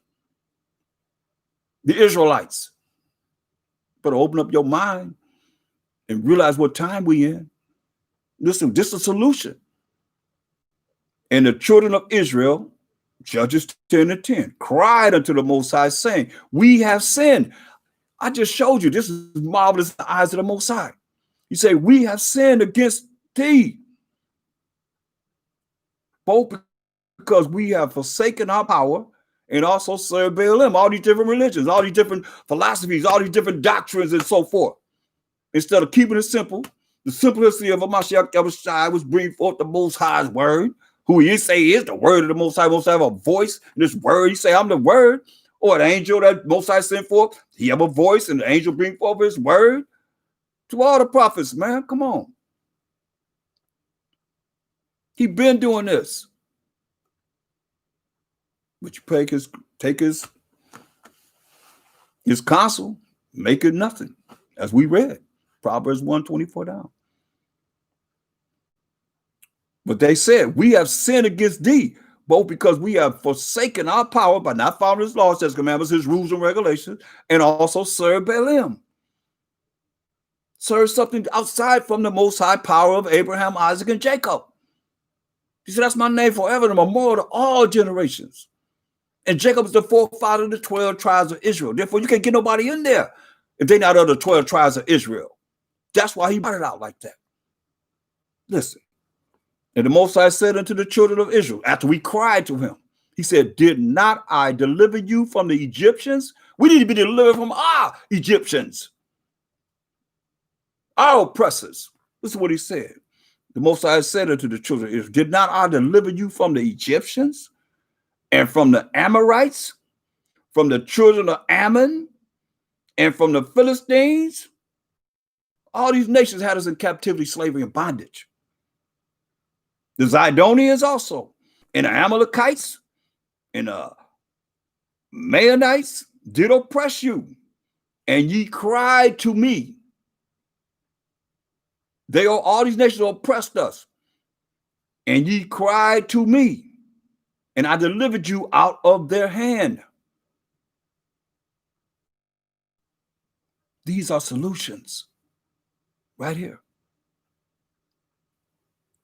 He said, did not I deliver you from the Egyptians and the Amorites and the children of Ammon and from the Philistines, the Zidonians also, and the Amalekites and the Maonites did oppress you, and ye cried to me, and I delivered you out of their hand. That's a solution for those that have ears to hear.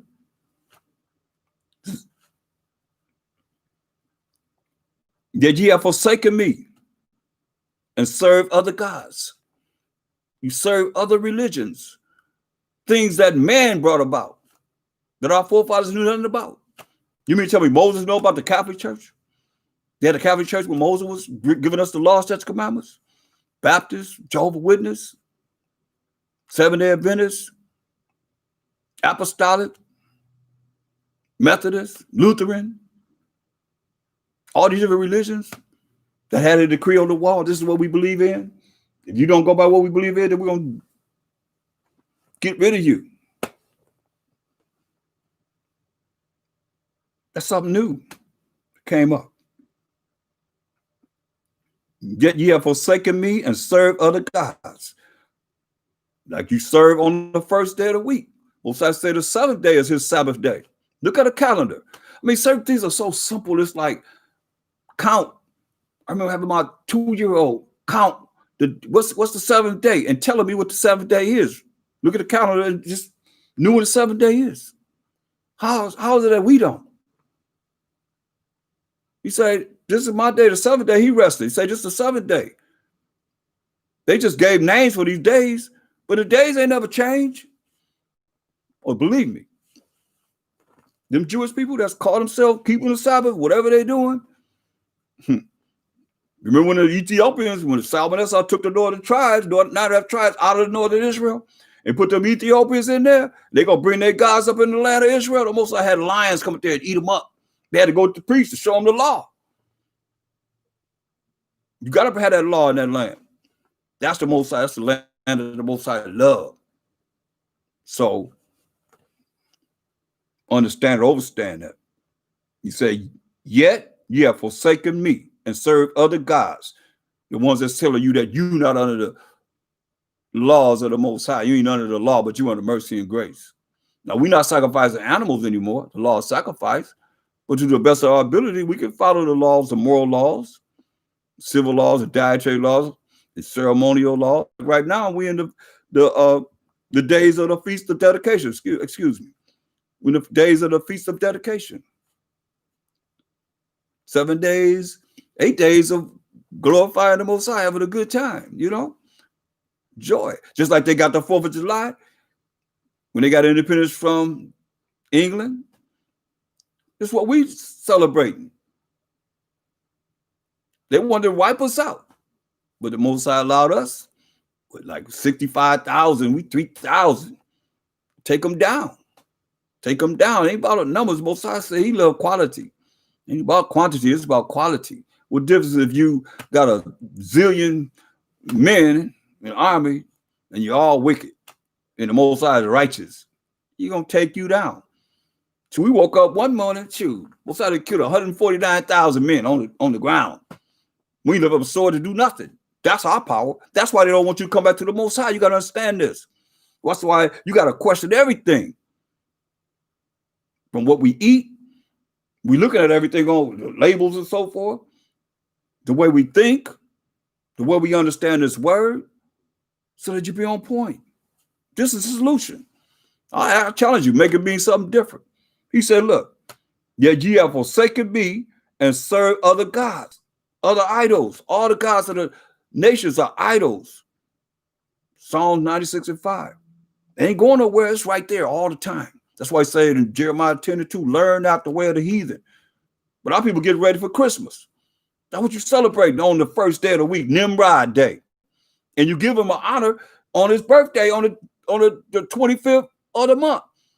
That's the day that we dedicated back our temple. Those days they took the women. We just read about what they did to women on the 25th day of the month. And they killed them all. They circumcised their sons and circumcised the minds of the children to be able to come to and understand this truth. That was a whole thing to take us away from our laws, all the way back to the Greek Empire. Now you ain't really got to tell you. They ain't coming to your house to tell you nothing. You already telling your children, teaching your children. We ain't under the law. We're in the mercy and grace. We Gentiles. We're grafted in. We got to be filled with the Holy Ghost and speaking tongues. And nobody interpreting nothing. I seen that with my own eyes. 1,000 people stood up in, who was that? Frederick Price Church. Lady raised her hands up and she let her hands down. 1,000 people, over 1,000. I don't know how many, they all stood up and started speaking in tongues. It was just like Paul said. Somebody think you crazy. It was real demonic. It sounded real demonic. It didn't sound right. And he messed up in that program saying Ishmael was Esau's daddy or something like that. He messed up. Whatever he said, it was supposed to be Isaac. And they was like, it was going off on him. That's the time that he was dealing with the racism. He put on his dashiki and he's dealing with racism. But nevertheless, still, the truth got to be told. And you hear what he's saying. Yet ye have forsaken me, verse 13, and served other gods. Wherefore I will deliver you no more. You hear that? So the ones that still with these other gods, they ain't going to deliver them. He said, I will deliver you no more. Listen to what he said. Go inquire unto the gods which ye have chosen. Whatever religion you in, go call to that God that you believe in, that somebody has set up for you to go to hell with them. I'll show you. Better understand. We say, go inquire into the gods which ye have chosen. Let them deliver you in the time of your tribulation. And that's the time we in, yo. He just said gonna be great tribulation because of pride in the earth. Go to 2 Ezra 15. 2 Ezra 15 and 14. He said, woe means destruction to the world and them that dwell therein. And we a world of Israel. That's what I look at. We a world. We the world. And we amongst ourselves as the Israelites scattered among all these nations. Isaiah, the 45th chapter and the 17th verse. But Israel shall be saved in the Most High with an everlasting salvation. It means it's going to last forever. Ye shall not be ashamed nor confounded, confused world without end. So it says, woe, destruction. Woe to the world and them that dwell therein. And we dwell in the world amongst our people and in the world.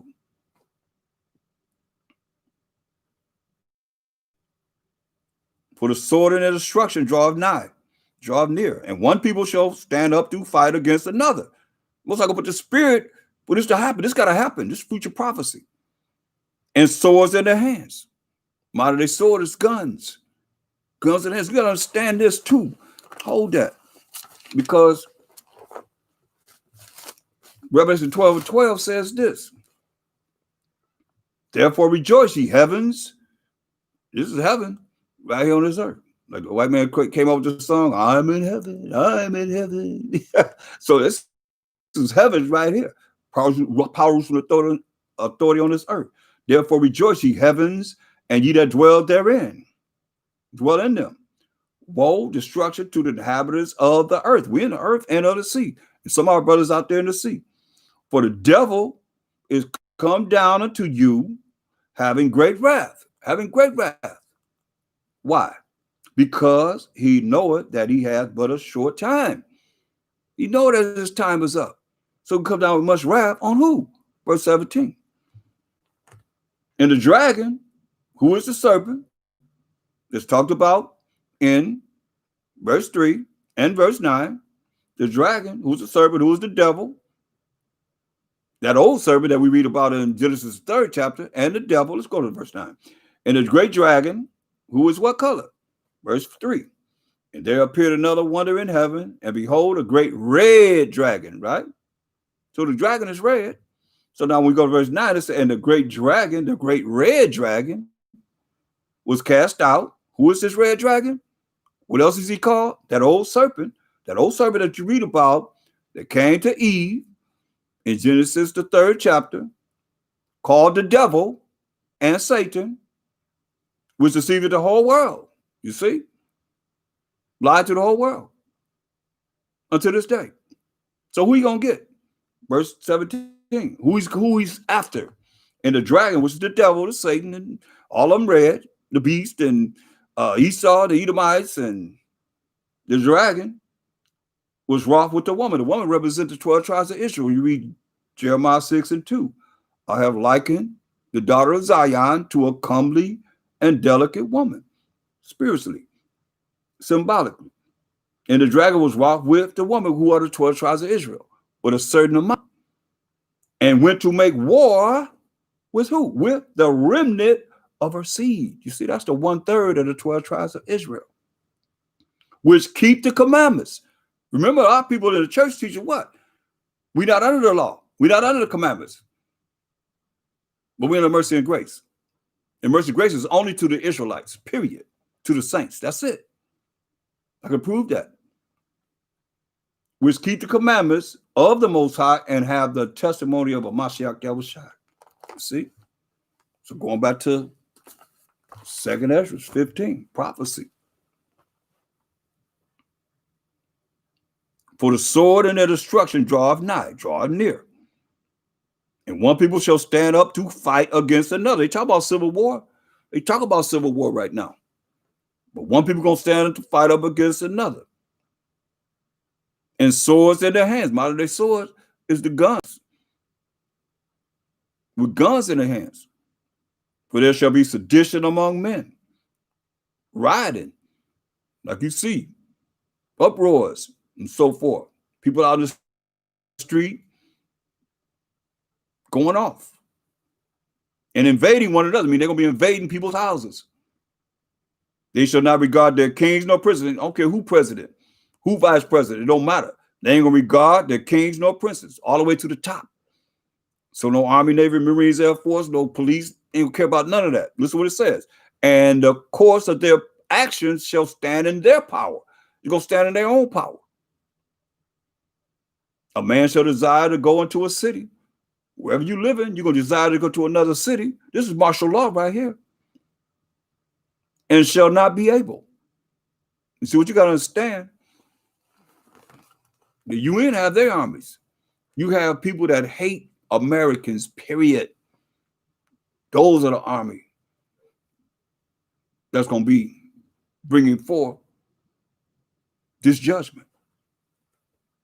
A man shall desire to go into a city. You're going to desire to go from wherever you're living at to another city. It says, and shall not be able. That's martial law.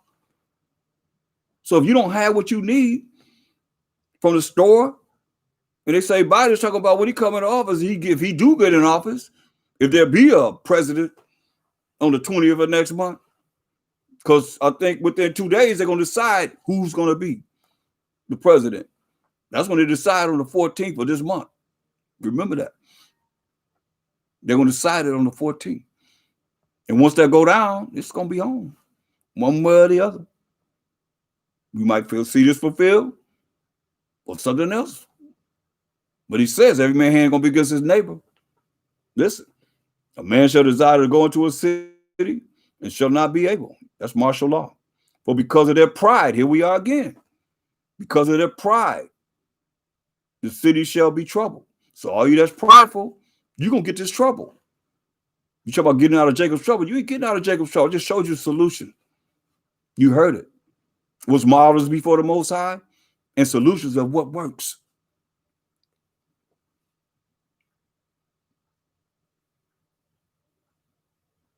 For because of their pride, the city shall be troubled.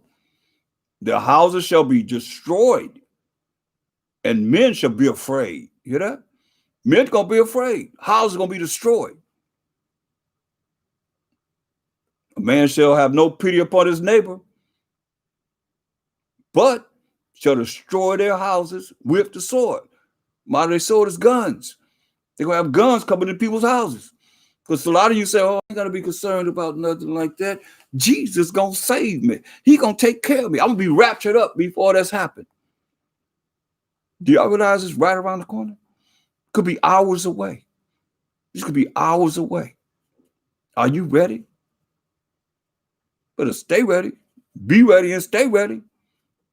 Especially those that know this. There's no excuse.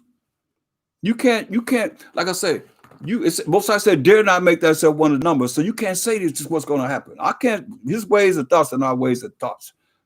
Which one you can guarantee that the Most High, you ain't got to do nothing. The Most High going to guarantee that he's going to take care of you. If that's the case, then you shouldn't have to go shopping no more. Just stay in your house and say, food, come to me. Matter of fact, I want a nice T-bone steak. Well done, cooked. And bring it to me. And you wait on the door. Boom, boom, boom, boom, boom. Who is that? I'm bringing your T-bone steak that you ordered. Or whatever you need. Cases and cases of water. Don't go get them, but let them come to your door. Because that's what you're saying. That's tempting the Most High. He give us wisdom to understand. You hearing this, you got to be prepared. There's no excuse. There's no excuse. That's why I say, hey, you a fool. Despise wisdom and instruction. Just our instruction. I mean, they said the Bible means basic instruction before leaving the earth. Leaving earth. Instruction manual. He's telling you, a man shall have no pity upon his neighbor, but shall destroy their houses with the sword and spoil their goods, robbing people because of the lack of bread, because of the lack of food. It only take about a couple of hours to wipe out a grocery store. I experienced that. I seen that happen. Shoot, I went there with a couple of hours. Shoot, everything was gone. I mean, wasn't nothing there. They just cleaned it out during the riots. Shoot, better ask somebody. Because of lack of bread. And for great tribulations. Hear that? Great tribulation. We're in the time of Jacob's trouble. So we got to know this and understand this so that we could be ready.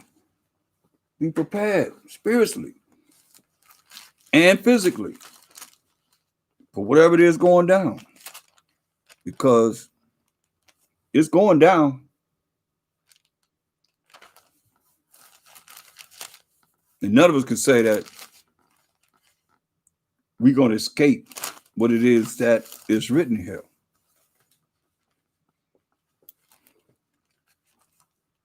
That's why we hope and pray that we will be, but we don't know. Any of you know? I don't think so. We don't know. Beautiful scripture. Is that JK? We get that. That's beautiful scripture. Ecclesiasticus 3:18. Come on. Ecclesiasticus 3:18. Beautiful. The greater thou art, the more humble thyself, and thou shalt find favor before the Most High. You see that? That's in the spirit. That's why he said, seek out those that's like this. That's where I'm at. If I'm wrong, then hey, prove me to be wrong from what I'm bringing forth. Because I can be corrected. Like I just told you, somebody just sent me something about chicken called the marsh hen in the ancient Bibles, where they done change things up. Like y'all saying y'all prayers, and the last thing you say is give homage to Amun-Ra, and don't even know it. Egyptologists, they broke it down. Say, yeah, y'all do all y'all prayers. The last thing you do is give homage to our God. Amun-Ra. Y'all say amen. Amun-Ra. Certain things, God is dog spelled backwards. Dog and Lord is a European invention. Mashako Shai said, King David prophesied, he said in Psalm 22:16, he said, for dogs have compassed me, the assembly of the wicked have enclosed me. They pierced my hands and my feet and hung him on a tree. Not no cross, on a tree. The cross represents affliction and being refined to what it is that like we just said, to be refined, to become a new creature, to be born again, to become a new man or a new woman, to fulfill what it's saying here. Ecclesiasticus 3:18. The greater thou art, the more humble thyself. See? The more humble you become. That's that change. We got to continue to change daily to be better in the eyes of the Most High. I don't care about how man or woman or whoever think about me. It's about how the Most High looking at me and looking at you. You hear this? And who's more great? Learning this truth. Nothing more powerful than this truth. That's why we got to humble ourselves. You can't cry to him if you prideful. It's not going to happen. He said, the greater thou art, the more humble thyself, and thou shalt find favor before the Most High. That's why Mashako Shai said, he that exalted himself shall be abased, going to be brought down, but he that humbled himself shall be exalted. I mean, it's all over the scriptures. Let me see.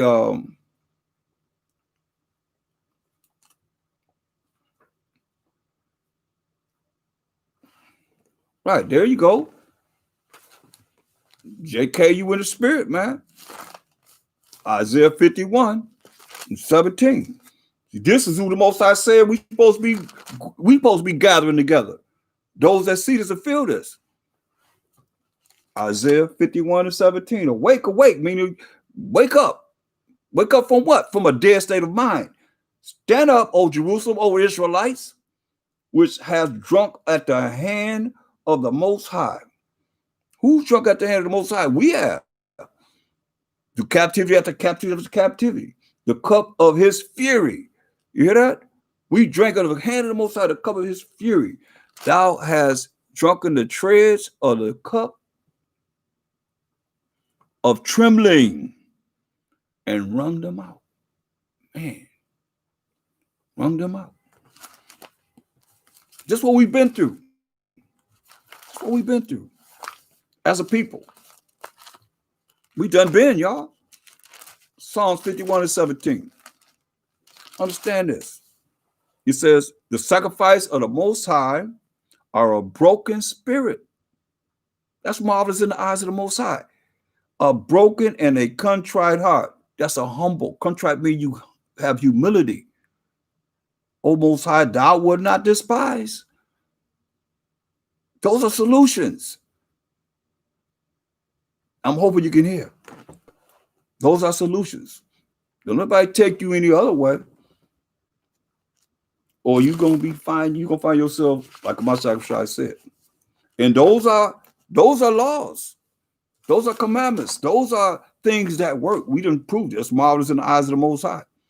So all you that believe in your Jesus, or whatever name you call him, he said this in Matthew 5:17.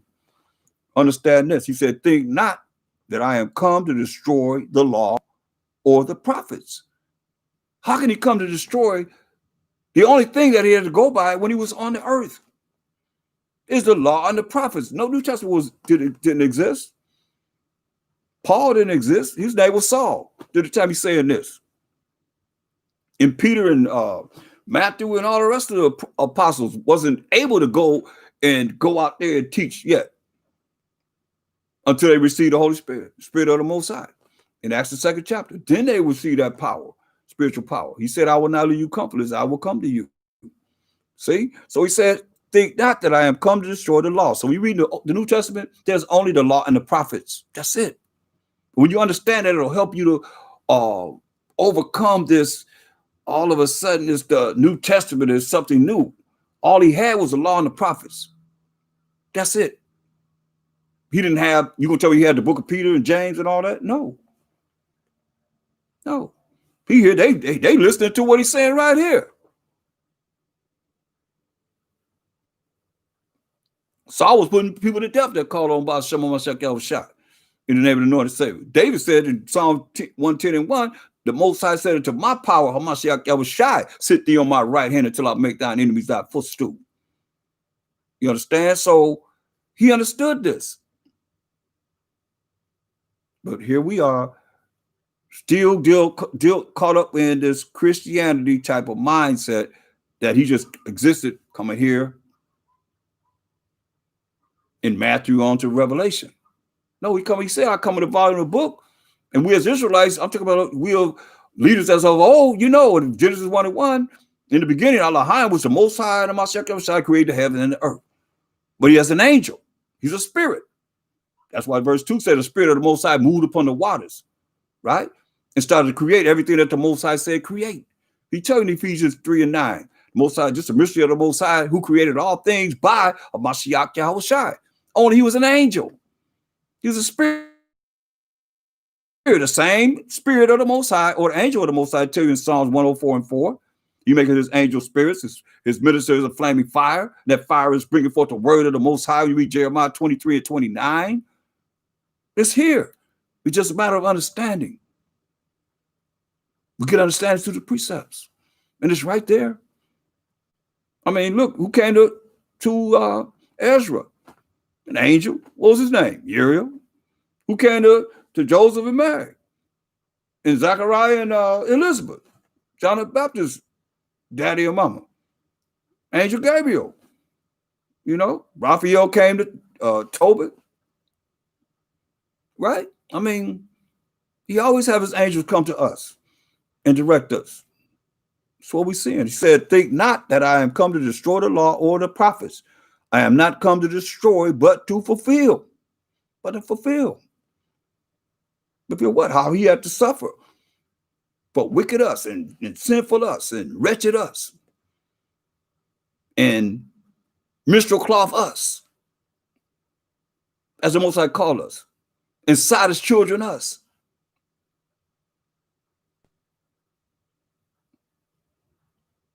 So I don't see how you can think you all that. I don't understand. And then people envy and jealous of people. What you jealous of and envy of someone for? Most I hate a poor man that's prideful. You know that? It says that.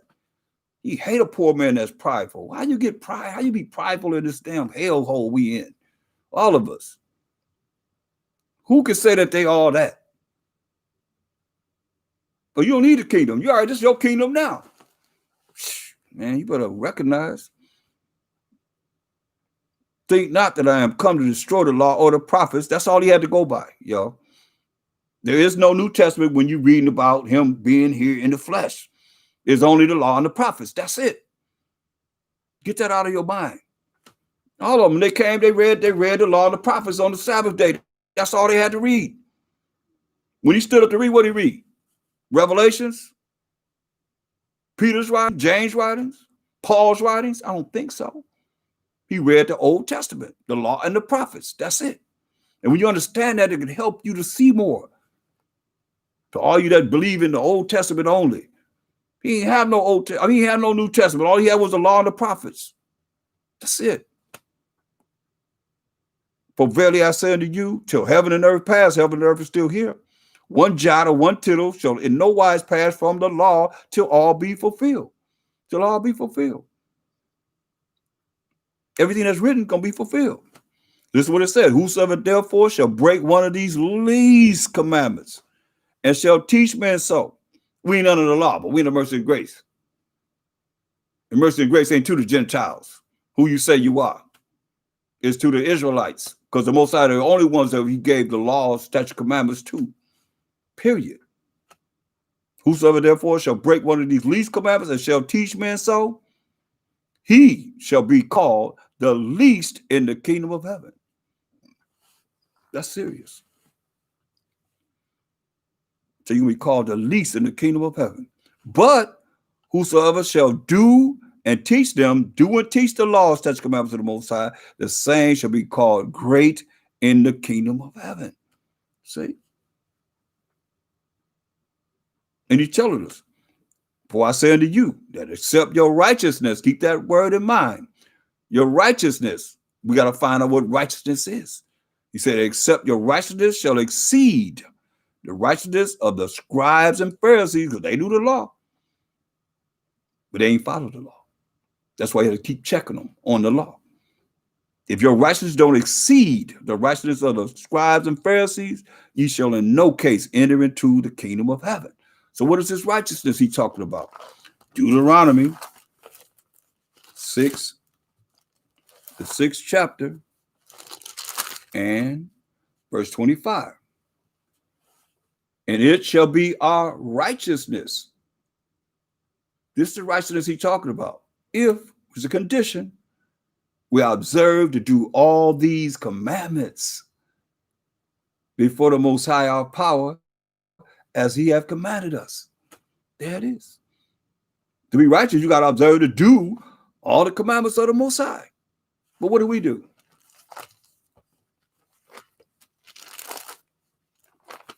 Daniel's 9:11. Daniel's 9:11.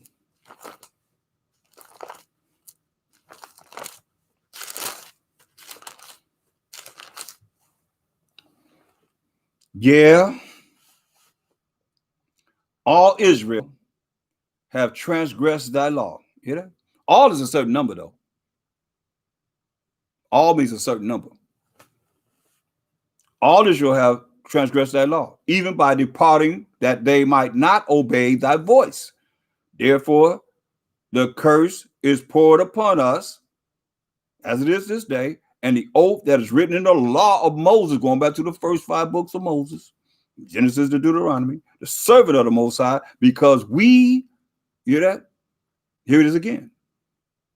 Isaiah is a righteous man. This was marvelous in the eyes of the Most High, because we have sinned against him. Hear that? We have sinned against him. This is what he said. And he have confirmed his words. He confirmed his words, which he spake against us and against our judges that judged us by great evil. The evil came because we are evil and not doing what he say do, following his rules and regulations, his laws, statutes, commandments. That's why evil comes. You're doing the wrong thing. You thinking, you speaking the wrong things. Your action is wrong. So he said, hey, by bringing upon us a great evil, for under the whole heaven have not been done as has been done upon Jerusalem, we the children of Israel. As it is written in the law of Moses, all this evil has come upon us. Yet may we not our prayer before the Most High, our power, that we might turn from our iniquities. Do you understand this? He didn't say, you don't see him saying, pointing the finger. He's not pointing the finger at somebody else. He said, we, including himself, including myself, including you. We ain't all that. We just learn how to read. They were born in this. Here we all got a few scriptures. Now we think we all that. Better bow down before you be made to bow down before the Most High. And wish you had before it's too late. You got to hear what's happening. This was marvelous in the eyes of the Most High. I'm not sure I quoted from Isaiah and Daniel and so forth. This is what it's saying. That we might turn from our iniquities and understand thy truth. Turn from our iniquity, our wickedness, and understand the Most High's truth. Most High truth.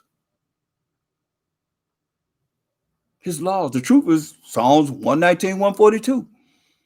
That righteousness is an everlasting righteousness, and thy law is the truth. You see? Understand the laws of the Most High.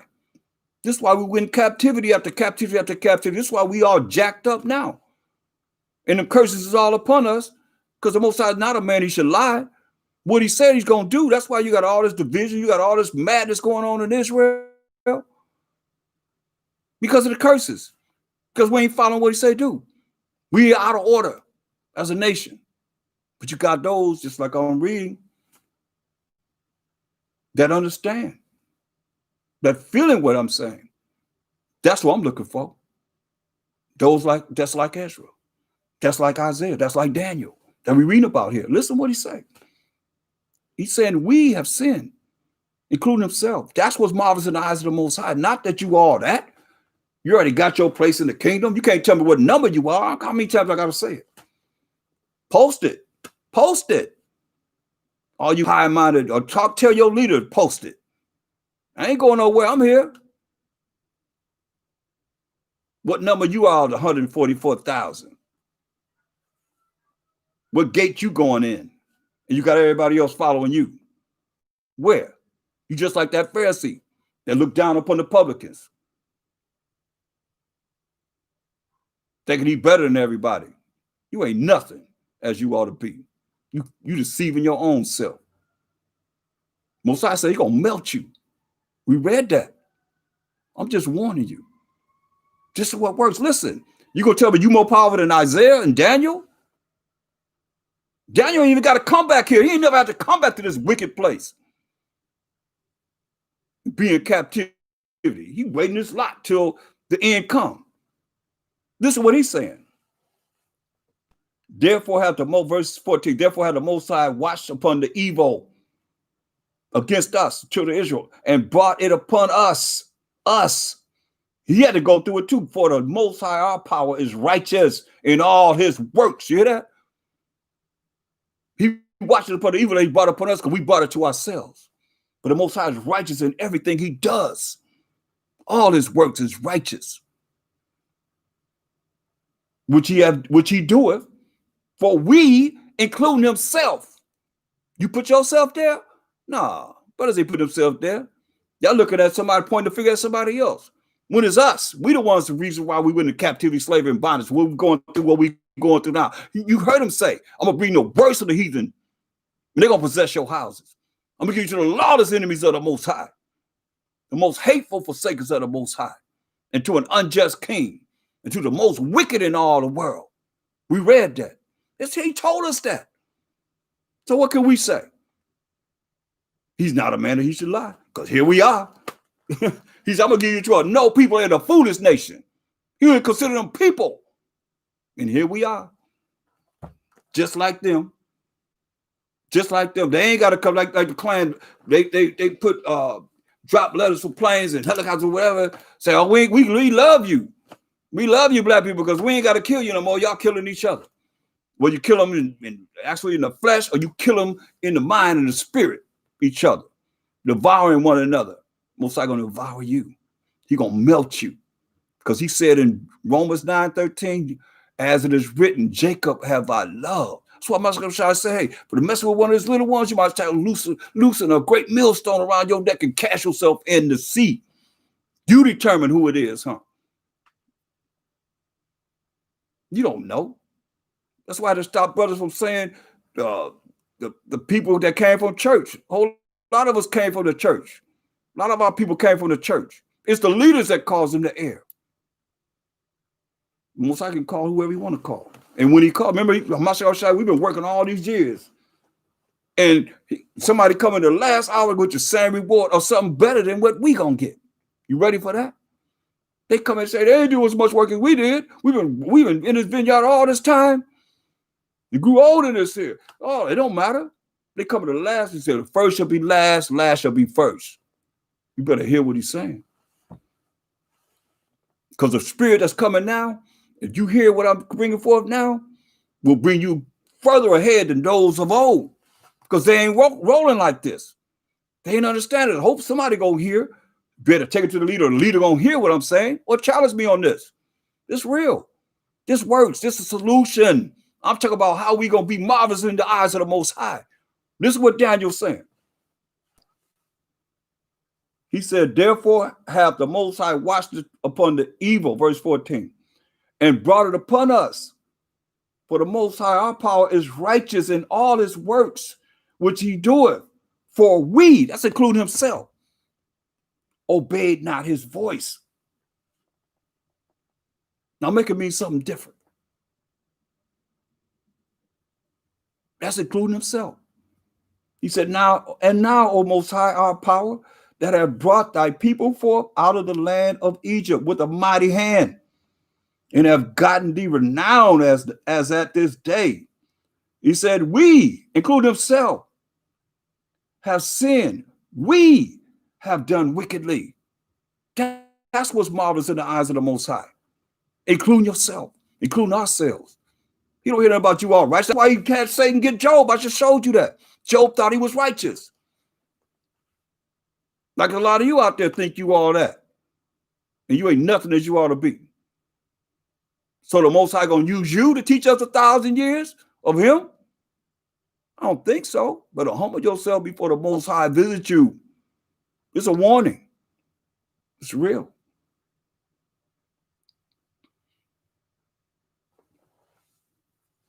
For the Most High, our power is righteous in all his works, which he doeth. For we obeyed not his voice. See, we don't obey his voice. We, including himself. You got to hear this. Underline that. So it'll get into your spirit. When you read it, you'll say, wow, I ain't never seen that before. This was marvelous in the eyes of the Most High.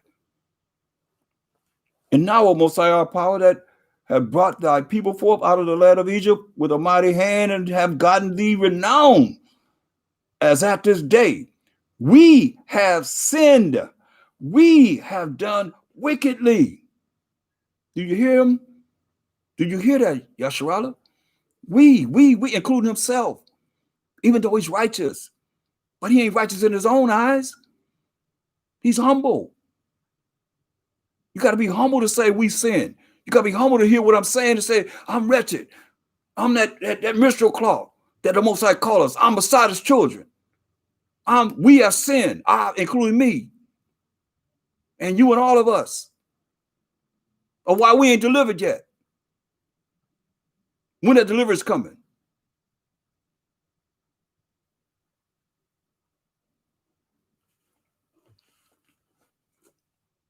O Most High, according to all thy righteousness, all your righteousness, I beseech thee, let thy anger and thy fury be turned away from thy city, Jerusalem, thy holy mountain, because for our sins, including his sins, even though he might not have sinned, he's righteous, but it's still our sins, because regardless of how you look at it, what our people are doing affects us as a nation. Most I dealing with nationality, he dealing with nations. He said he had no respect to person, but he had respect to Israel. Exodus 2:25. But he had no respect to person. We as individuals, he got respect to us as a nation. That's why you see in Psalms 83rd chapter, he named nations. That's the enemies and the haters of the Most High. Period. He said, verse 60, O Most High, according to thy righteousness, I beseech thee, let thine anger and thy fury be turned away from thy city, Jerusalem, from us, thy holy mountain, because for our sins, including his, he including himself, this was marvelous in the eyes of the Most High, and for the iniquities of our fathers. See that? It says, let's jump down to verse 18. Well, verse 17. Now, therefore, O our power of Abraham, Isaac, and Jacob, hear the prayer of thy servant, Daniel, and his supplication, his crying to the Most High. Supplication means he crying to the Most High, and cause thy face to shine upon thy sanctuary that is desolate for the Most High's sake, for your own sake, he said. He said, O my power, incline thine ear and hear, open thine eyes, and behold our desolations in a city which is called by thy name, Yerushalayim. Because Yah is in Yah, Yerushalayim. For we, listen, for we, including himself, I can't say it enough till it penetrates into your mind to see this is what marvelous in the eyes of the Most High. For we do not present our supplications, our cries before thee for our righteousnesses. We ain't crying to the Most High because we so righteous, because we keeping the law, statutes, commandments of the Most High, but for thy great mercies. Mercy is not getting something you do deserve. Let me know, man. This is what works. O Most High, hear. Shemai, O Most High. Forgive. He said, forgive, O Most High. Hearken and do. Defer not.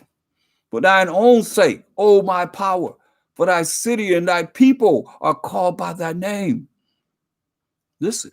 And whilst I was speaking and praying and confessing my sin and the sin of my people, then you know, of Israel, and presenting my supplication, my cries before the Most High. That's why he's saying we, in our sins. My power, for the holy mountain of my power, yeah, whilst I was speaking in prayer, even the man Gabriel, the angel Gabriel, whom I had seen in the vision at the beginning, being caused to fly swiftly, touched me about the time of the evening obligation. Angel Gabriel came to him, touched him, and he informed me and talked with me and said, O Daniel, I am now come forth to give thee skill and understanding. At the beginning of thy supplications, your praying and your crying to the Most High, the commandment came forth. And I am come to show thee, like I told you, an angel always came to us, Spirit of the Most High. For thou art greatly beloved. See? Told Daniel, you are greatly beloved. Therefore, understand the matter and consider the vision, right? But I want to go, he's going to give it the understanding of the vision. But look what he said. Go back to Daniel's 9 and Verse 3. He said, I set my face unto the most high power, facing the east, to seek by prayer and supplications with fasting and sackcloth and ashes. This is what we did. This is humility. You know, he cried to the Most High. He put on sackcloth, like burlap, rags, you know, put ashes. You have ashes, you burn incense, take the ashes, put on your head. I met a brother in India. They're called Israelite. They're called the Untouchables. He was in my class, and he had ashes. He had ashes over his face, and he had a robe on with the fringes, ribbon of blue, and everything. Yep. It says, and I set my face, verse 3, I set my face unto the Most High to seek my prayer and supplications with fasting. Fasting, you know, not eating. Letting your body suffer by not eating. And sackcloth, like burlap, old clothes, raggedy clothes, and ashes. Put ashes on our body. And I prayed unto the Most High my power, and made my confession, and said, O Most High, the great and dreadful power. Hear that? The great and dreadful power. See, y'all think the Most High all love. He is love. But he love either bless you or tear your butt up to the point of melting you, as we heard him say, and blessing you, but doing what he say do, following his rules and regulations. But you see what he said? O Most High, the great and dreadful power, keeping the covenant and mercy to them that love him, and to them that keep his commandments. Hear that? To them that keep his commandments. That's what he said. We, including himself, as the children of Israel, have sinned and have committed iniquity, committed wickedness, and have done wickedly. This is prayer. And have rebelled, even by departing from thy precepts and from thy judgments. Say, neither have we hearkened unto thy servants, the prophets, which spake in thy name to our kings, our princes, and our fathers, and to all the people of the land. O Most High, righteousness belonging unto us, but unto us, even today, confusing the faces. We don't know who we are. Confusing the faces. Like I told you, I got over 100 different identities asking brothers and sisters, mainly brothers, what's your race? Over 100 different identities. When I explain, brother, you are who your father is, who his father is, who his father. You go back to your grandfather, that's basically who you are. You go to great grandfather, you definitely on the point. You know what I mean? On your father's side. Brother said, I'm Brooklyn. Oh my God. No, brother, I'm talking about who your father. I'm Brooklyn. I'm black. I mean, 100 different identities. That's confusion of faces. We don't know who we are. That's why we the lost 12 tribes of Israel. Destroyed for lack of knowledge. O Most High, righteousness belongeth unto thee, but unto us confusion of faces, as at this day. Most High don't know what he's saying. He bringing it to the men of Judah, and to the inhabitants of Jerusalem, and unto all Israel that are near and that are far off, that are scattered among these nations, to all the countries whither thou hast driven them, because of their trespass, that they have trespassed against thee. See? So you see, this is what works in the eyes of the Most High. And as a solution to where we at in our captivity.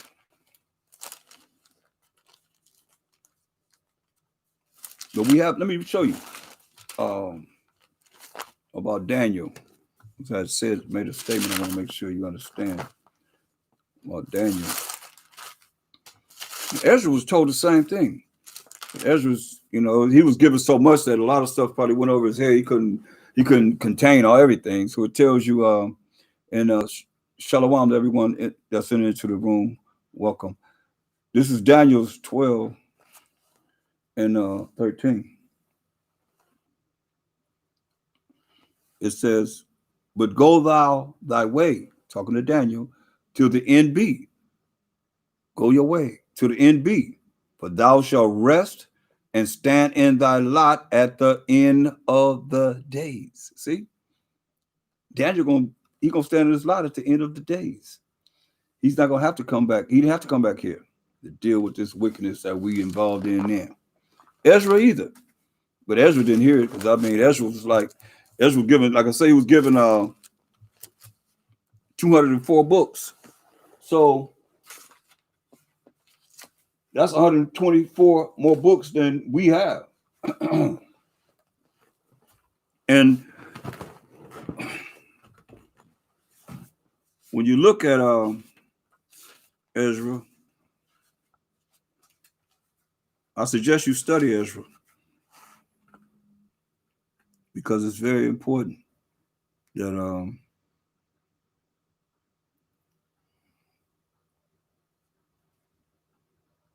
he dealt with a lot. 124 more books than we have to look at. That's a lot of information that he was given. But it wasn't for everyone. He said, withhold this, get this to the wise, and get this to the people, hold this back, don't give this to no one. And you know, 2nd Ezra is the 7th chapter. It goes to verse 70, but you know, the Protestants, they took the Apocrypha out of the Bible. It's in the original King James 611 Bible, but from verse 71 on to 105 or maybe 140. I'm not for certain. Don't quote me on that. But I know it's either 105 or 140. It tells you what happens after death. That's why they took it out. You know, it tells you what happens after death. Remember, the Most High gave him 124 more books than what we have in the 80 books that we have. But he told you what happens after death, what people go through when they die. But they took it out. But all praise to the Most High, we have it. So let's only look at 2nd Ezra.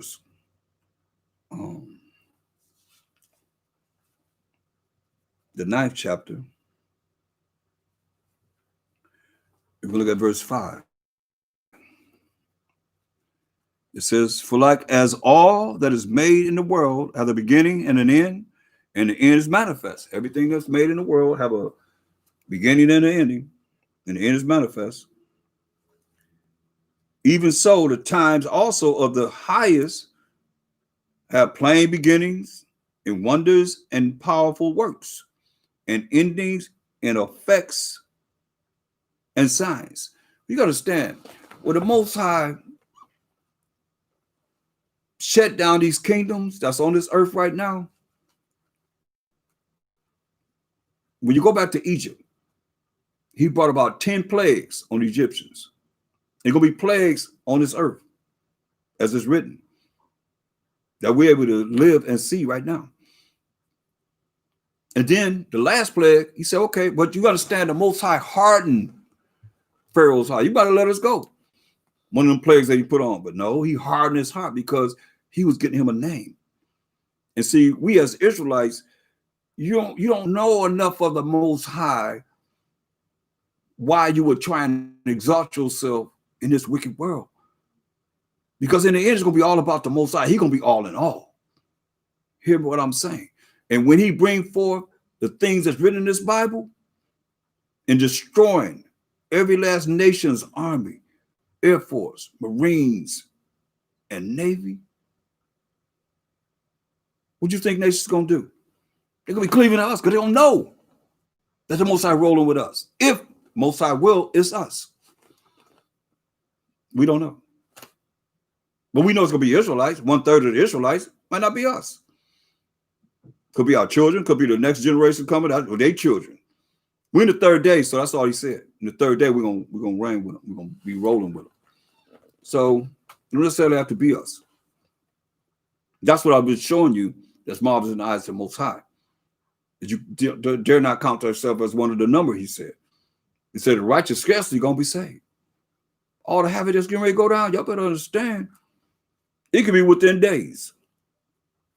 It says, even so, the times also of the highest have plain beginnings and wonders and powerful works, and endings and effects and signs. Let you know, endings gonna be with a lot of effects and signs, and we require sign.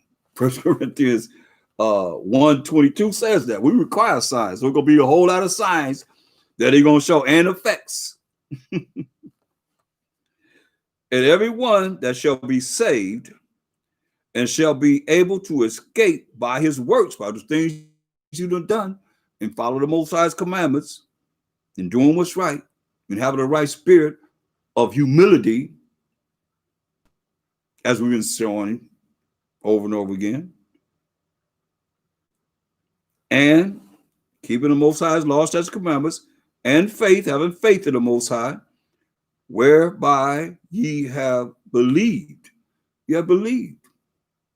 And what's the point of believing if you still doing the things that's wrong in his eyes? Shall be preserved from the said perils. Hear that? Gonna be preserved from the said perils. That's the said dangers. That's why it's important for us to keep his laws, statutes, commandments, and have the right spirit of humility before the Most High, which is marvelous in his eyes. Shall be preserved from the said perils, dangers, and shall see my salvation, power and authority on this earth, in my land, and within my borders. For I have sanctified them for me from the beginning. He knows who his sanctified ones are. He said he sanctified us from the beginning. If it is us, Most High will, it will be. Then shall they be in pitiful case. You know, it's gonna be a pitiful case, which now have abused my ways. Abused my ways. Say, we ain't under the law, we ain't gotta follow the Most High. They don't say that, but that's what they're saying. He said, which have abused my ways, and they that have cast them away despitefully shall dwell in torments. You hear that? And as I read Hebrews 10:31 says, it's a fearful thing to fall into the hands of the living power or the Most High. He said you're going to dwell in torments. Woo, man. You don't want that. Tormented from the Most High. He said, what, the worms never die and the fires never quench?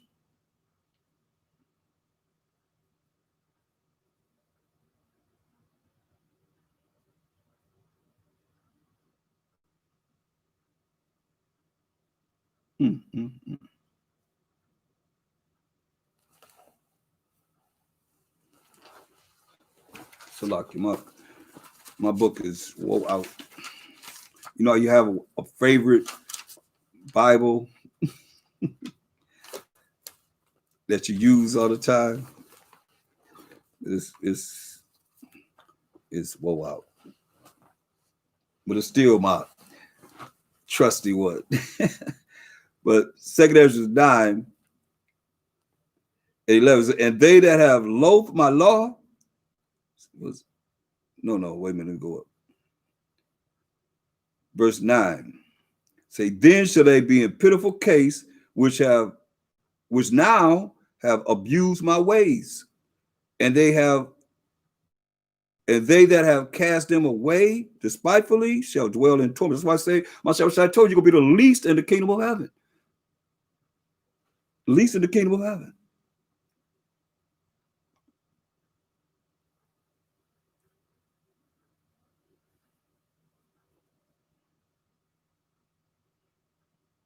For such as in their life have received benefits, and have not known me, so that you know, a lot of people are going to receive benefits, get money and be living large, high on the horses, they say, in this wicked kingdom or kingdoms. For such as in their life have received benefits and have not known me, because a lot of people, they think that gain is godliness, is righteousness. And they that have loathed my law, hated his law, We ain't under the law. We the mercy and grace, those that have hated his law, while they had yet liberty to do what's right, to change, become a new creature, be born again, become that new man, that new woman.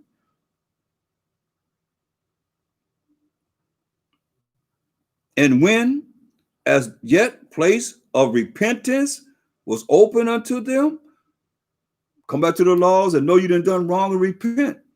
I got to repent. You got to repent. We all got to repent. We can't repent enough. We think wrong. We speak wrong. We act wrong. If not somebody else do, we right there with them. Be there with them. Or you ain't going to be saying, we have sinned, and I have sinned, and I have broken your commandments. You're too prideful to do it. You ain't saying it, then hey, you can be cast into the lake of fire where the worms never die and the fire's never quenched. You gonna get you for eating wrong. You gonna get you for being morally wrong. You gonna get you for not loving your brother. You a murderer. All of that is judgment. And you're gonna start with us first. Verse 11, and they that have loathed my law, hated my law, while they had yet liberty, and when as yet place of repentance was open unto them, understood not, but despised it, the same must know it after death by pain. You hear that?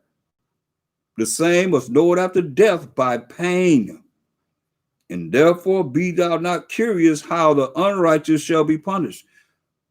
You know, a lot of people want to know how the unrighteous do, and the unrighteous is definitely the Edomites and 2/3 of our people. That's why I say, and therefore be thou not curious how the unrighteous shall be punished, and when, but inquire how the righteous, those that keep the commandments of the Most High, shall be saved, whose the world is. You know, the world was made for the 12 tribes of Israel, the righteous, and for whom the world is created. See? Then answered I and said, you hear what he's saying? Listen to what he say. I have said before, and now do speak, and will speak it also hereafter, that there be many more of them which perish, 2/3 of our people, many more of them that perish, than of them which shall be saved. Only 1/3. But the 12 tribes of Israel are going to be saved. And a remnant of all these other nations. Because they got their job they're going to do in our kingdom. Just like they're working now, they're paying taxes and so forth. They're going to do the same thing. They're going to work for us. Our gates will be open continually that the forces of the Gentile may be brought to us. Israelites, I'll say. I'm not including myself. I'm just saying, Most High will. It'll be me and it'll be you. I don't know. I'm not including myself as one of the righteous. I went through that. Most High will. We got to do what we got to do to try and make it, though.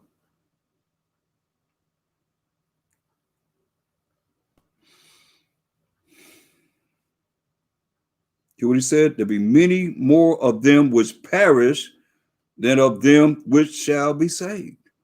You're going to kill more people than you're going to save. Like as a wave is greater than a drop. And he answered me, saying, like as the field is, so is also the seed. As the flowers be, such are the colors also. Such as the workman is, such also is the work. And as the husbandman is himself, farmer is himself, so is his husbandry. The work that he's doing and bringing forth also. Plants that he's planting, the things that he's growing. But it was the time of the world. See? And now when I prepared the world, which was not yet made, said he's preparing the world in his mind, which was not yet made, even for them to dwell in that now live. We living in this world. No man spake against me. Hear that? Said no man spake against them. Everybody was in order with them. But then everyone obeyed. Hear that? Then everyone obeyed. Man, hallelujah to the Most High. that he had a time when we did obey. You know? They did, everybody obeyed. But now, the manners of them which are created in this world that is made are corrupted by a perpetual seed and by a law which is unsearchable rid themselves. You know, you got to understand, our people, he tell you that our wickedness compares the ways of the wicked. We taught the wicked ones our ways. Perpetual seed of evildoers. I read to you how we in the Feast of Dedication, how they said, hey, wicked men went all throughout Israel for having people to, let me read it to you. First Maccabees 1 and 11. In those days, this is the time of the Greek Empire, under Antiochus Epiphanes. In those days went there out of Israel wicked men. You hear that? Wicked men who persuaded many, saying, let us go and make a covenant, a contract agreement with the heathen that are round about us, for since we departed from them, we have had much sorrow. See? So this device pleased them well. Let's go make a contract agreement with the heathen that are round about us. Look what they did. Then certain of the people were so forward to herein that they went to the king, wicked King Antiochus, who gave them license to do after the ordinances of the heathen. Right? So what did they do? Following the ordinances of the heathen. Look what they did. I know a lot of you are going to be cut on this one. Whereupon they built a place of exercise, like them gyms y'all be going up in. At Jerusalem, we didn't have that. According to the customs of the heathen. The customs of the heathen. They built a place of exercise. Like y'all had they have all these gyms. That's Esau's spirit. That's what he set up. And that's what we set up following them. The customs of the heathen. And made themselves uncircumcised, forgetting the laws of the Most High. Because once you circumcise, you can't uncircumcise yourself. Meaning they forgot the laws of the Most High to be circumcised. And forsook the Holy Covenant. There it is. Forsook the Holy Covenant. Who's the covenant with? And joined themselves to the heathen and were sold to do mischief. See? So this our people, man. We jacked up. But understand this too. The righteous and the wicked went into captivity, slavery, and bondage for what the wicked done. So that's why when you see the judgment that's coming on this earth, it's only fair because of what the Most High did to his chosen people. Look, go to Ezekiel 21. So you understand how the judgment is coming upon these nations. And this is judgment that came upon us as Most High's chosen people. Look what he said. Ezekiel 21, verse 2. Son of man, set thy face toward Jerusalem and drop thy word toward the holy places and prophesy against the land of Israel. You can prophesy against the land of Israel, but it's about, when you say the land of Israel, you're talking about the people that's in the land. And that's us, the children of Israel, 12 tribes of Israel. Predominantly Judah, Benjamin, and Levi, but some of the 9.5 tribes came to Jerusalem. They was with us during this times. And say to the land of Israel, thus said the Most High, behold, I am against thee. But it's talking to the people that's on the land of Israel, which are the 12 tribes of Israel. Predominantly Judah, Benjamin, and Levi, and the other tribes that was with us. And behold, I am against thee, and will draw forth my sword out of his sheath, gonna pull his sword out of his sheath, and will cut off from thee, from the land of Israel, the righteous and the wicked. You see that? So he kicked the righteous and the wicked out of the land of Israel for what the wicked done. Seeing then that I will cut off from thee, from the land of Israel, the righteous and the wicked. Therefore shall my sword go forth out of his sheath against all flesh, from the south to the north, from the south to the north. Judah was in the south, from the south to the north. Will take away all of us. That all flesh may know that I, the Most High, have drawn forth my sword out of his sheath. It shall not return anymore. Listen, that's why you go to Lamentations 5 and 7. Lamentations 5 and 7. You say, our fathers, our forefathers have sinned and are not. They're not here, meaning they're dead. And we, their lineage, their children, the children of our forefathers, have borne or carried their iniquities. You see, we have carried their iniquities. Servants have ruled over us. See, all these nations supposed to be servants to us. But we broke the law, statutes, commandments of the Most High. And those that kept the law, statutes, commandments of the Most High, we just read, they went into captivity, slavery, bondage for what the wicked done. The righteous and the wicked, as we just read. Kicked us out of our land. Servants ruled over us. There is none that does deliver us out of their hand. Ain't no man gonna deliver us out of their hand. Only the Most High. Only the Most High is in his hand. So when you look at that happened to us, the Most High's chosen people. So you look at Isaiah 14:21, because people be like, oh, you know, we went to captivity, slavery, bondage for what our forefathers done. But nobody want to accept the punishment of what their forefathers done. This is what it said, Isaiah 14:21. Prepare slaughter for his children. Why? For the iniquity of their fathers. Hear that? For the iniquity of their fathers, that they do not rise, nor possess the land, nor fill the face of the world with cities. This is it. It's over. It's the end right now. That's why I go to Lamentations 4:22. Lamentations 4:22.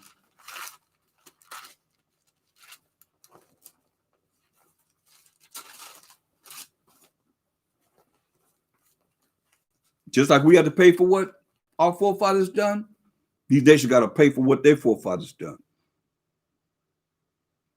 Lamentations 4:22.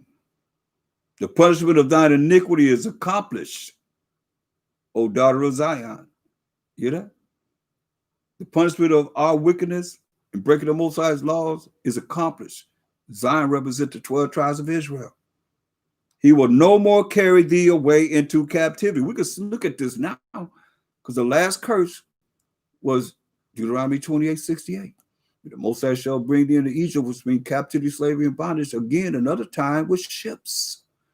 By the way where I spake unto thee, thou shalt see it no more again. We haven't seen our nation, our land of Israel. Just read about it. He kicked us out. The land kicked us out of the land for breaking the Most High's laws, statutes, commandments, and not keeping his commandments. And there, when you go on these ships, you shall be sold unto your enemies, not your friends, for bond men and bond women, slave men and slave women. And no man shall buy you. Ain't nobody going to save or redeem us from the condition that the Most High put us in. That's why verse 29 of Deuteronomy 28 chapter say, no man shall save thee. Listen. Lamentations 4:22. The punishment of thine iniquity is accomplished, O daughter of Zion. He will no more carry thee away into captivity. This is the last captivity. He will visit thine iniquity, O daughter of Edom. Hear that? He will discover thy sins. He's going to discover their sins. Let you know. That's why when you read 2 Ezra 6 and 7, 2 Ezra 6 and 7, going all the way back to Genesis 25th chapter, 25th and the 26th verse, when Esau and Jacob were born. 2 Ezra 6 and 7. Then answered I and said, what shall be the part and the sunder of the times? Or when shall be the end of the first, the world that we living in now, and the beginning of it that followeth? in a world that's going to follow after this world. And he said unto me, from Abraham unto Isaac, when Jacob and Esau were born. Jacob and Esau were born in Genesis 25th chapter, the 25th verse and the 26th verse. Of him, of Isaac, Jacob's hand held first the heel of Esau. They were fighting in the womb. For Esau is the end of the world. Hear that? So Esau has been ruling at the end of the world. That's the so-called Caucasians. This is their forefather. Esau, for Esau is the end of the world. And Jacob, who is our forefather, the 12 tribes of Israel, is the beginning of it that followeth. That's where it is. Wisdom of Solomon 4 and 17. Wisdom of Solomon 4 and 17.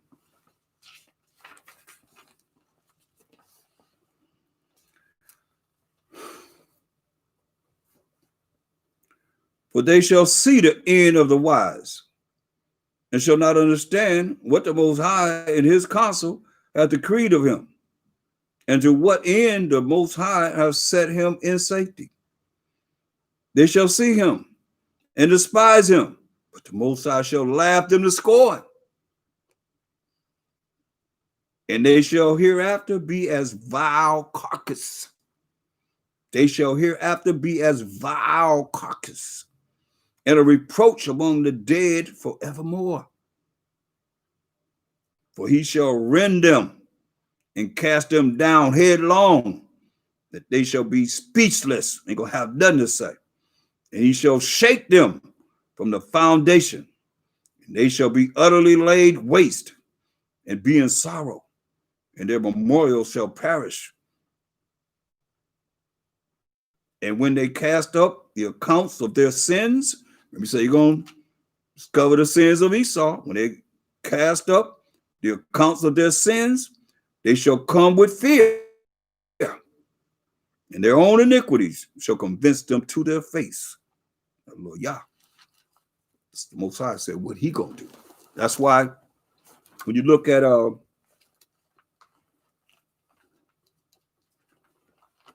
Isaiah 14 and 1.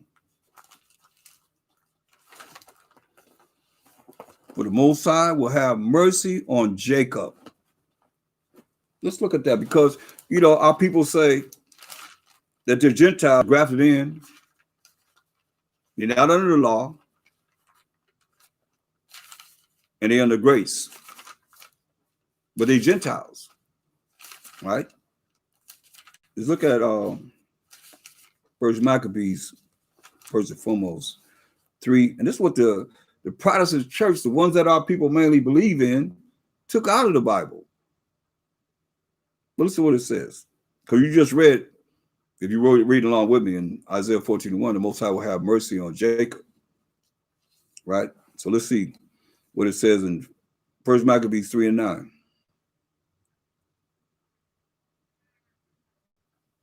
No.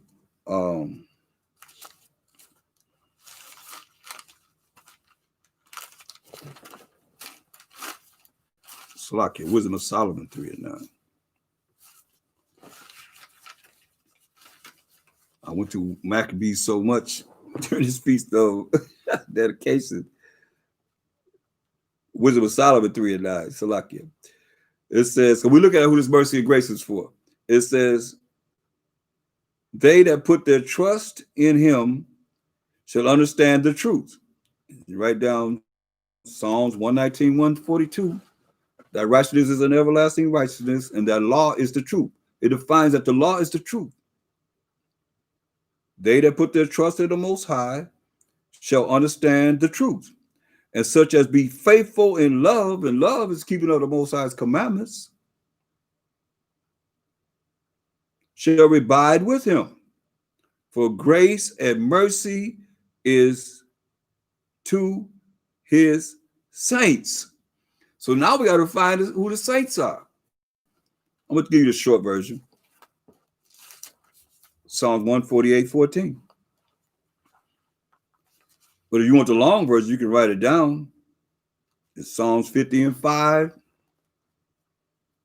Psalms 105, Psalms 105, 8 to 10. Let me give you the long version. Something I haven't went over it in a while. So let me go over the long version. Defining the saints. After this, be no gainsayers who the saints are. Psalms 50 and 5. Gather my saints together unto me. So we define the saints. Those that have made a covenant with me by sacrifice, right?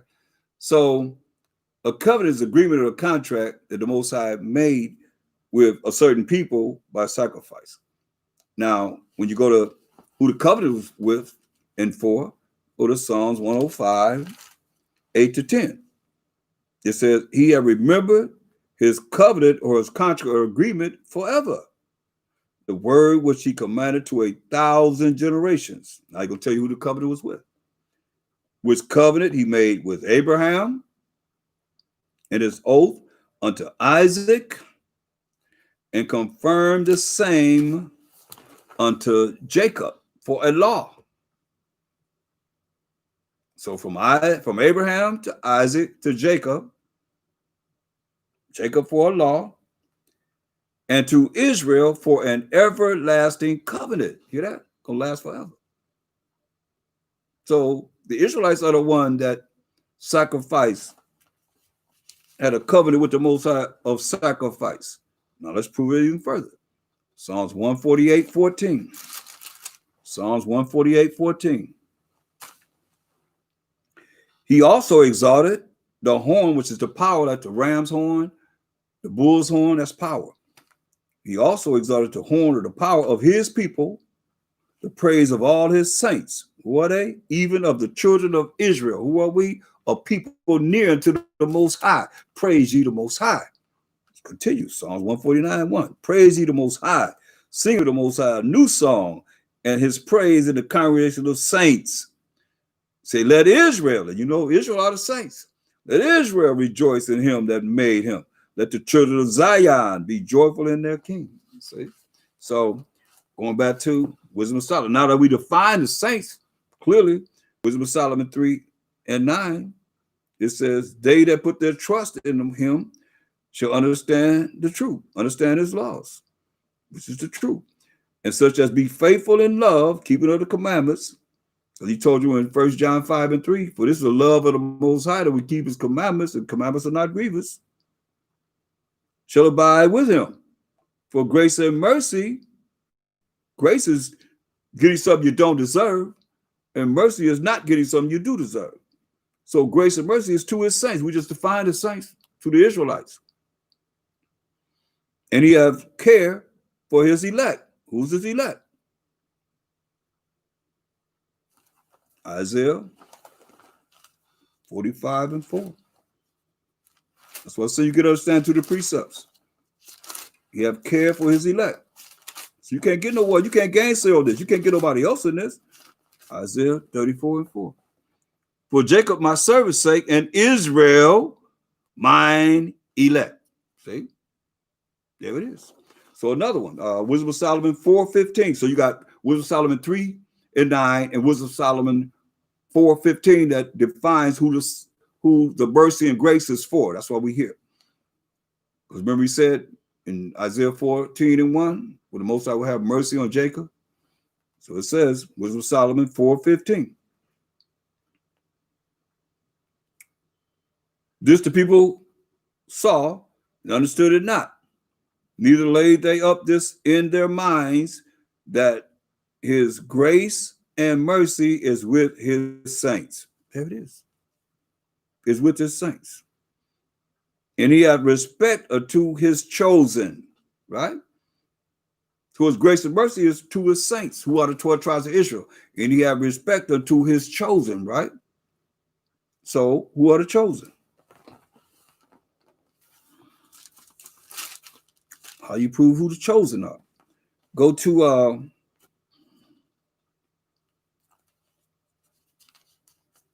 Well, Deuteronomy 7 and 6, definitely. But Isaiah 44 and 1. Yet now hear, O Jacob, my servant, and Israel, whom I have chosen.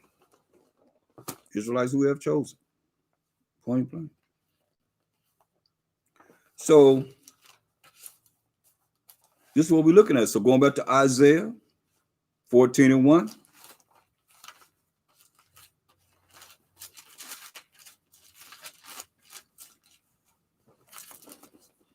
For the Most High will have mercy, which is not getting something you do deserve, on Jacob, and will yet choose Israel and set them in their own land. The Most High going to do this. Not no man, but the Most High. And the strangers, these other nations, shall be joined with them, and they shall cleave to the house of Jacob. They're going to be cleaving to the house of Jacob. Now, these strangers, a lot of people, I don't know, I heard a new doctrine, they was talking about the strangers is the Israelites. I'm like, let's deal with who these strangers are. Give an example of who they are. Go to 2 Samuel 1, the first chapter and the 13th verse. 2 Samuel, first chapter, the 13th verse. Find who these strangers are. 2 Samuel 1 and 13. And David said unto the young man that told him, whence art thou? Who art thou? Who are you? And he answered, I am the son of a stranger, an Amalekite, Jewish person, son of a stranger, an Amalekite, right? And Amalek is Esau's illegitimate grandson. You want to know on real? Go to Genesis 36. Genesis 36. Genesis 36. Verse 1. Now these are the generations of Esau, who is Edom. Okay. Jump up to verse 8. Thus dwelt Esau in Mount Seir. That mount means mountain Seir. Esau is Edom, which means red. Jumping down to verse 12. And Timnah was concubine to Eliphaz, Esau's son, and she bare to Eliphaz Amalek. These are the sons of Adah, Esau's wife. So Amalek became a nation, calling themselves Amalekites. Okay, that's who this dude is defining himself as a son of a stranger, an Amalekite. You see, he came from Esau's illegitimate grandson, Amalek. So that's the strangers that it's talking about in Isaiah 14 and 1. These are the nations. For the Most High will have mercy on Jacob and will yet choose Israel and set them in their own land. And the strangers, these other nations, outside of the 12 tribes of Israel, shall be joined with them. And they shall cleave to the house of Jacob. They will be cleaving to us. It says, and the people shall take them. We're going to take these other nations and bring them to their place, the place where they're going to be at. Let you know it's going to be a remnant of all the nations that will be brought to their place. And the house of Israel shall possess them in the land of the Most High for servants, men slaves, and handmaids, women slaves. And they shall take them captives, whose captives they were. And they shall rule over their oppressors. This is the kingdom. This is what it says. And it shall come to pass in the day that the Most High shall give thee rest. From what? From that sorrow, all the time sad, being sad, and from that fear, and from the hard bondage wherein thou was made to serve to this day. That's when we'll get rest. When we have servants and handmaids in the kingdom. Because look, go to Micah 2 and 10. This is not our rest now. This is not our rest.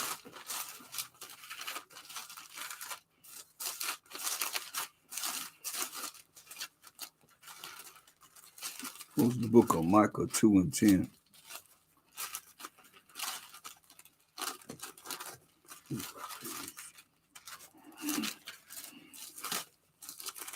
Micah 2 and 10. Arise, ye,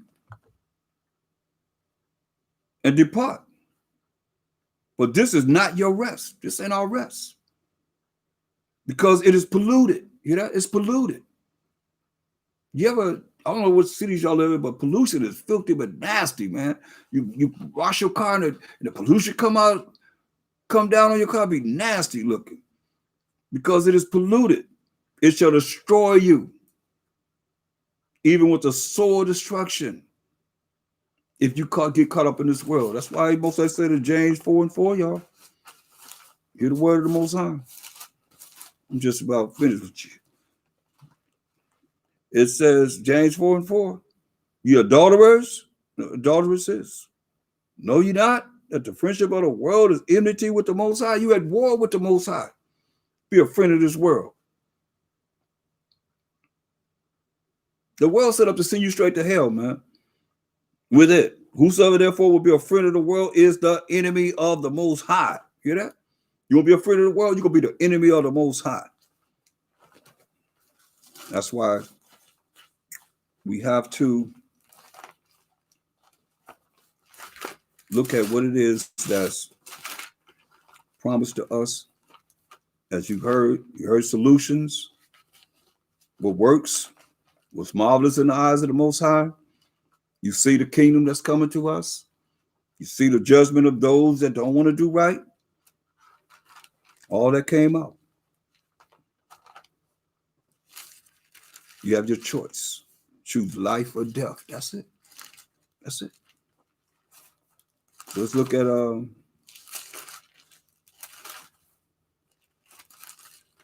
Ecclesiastes 12.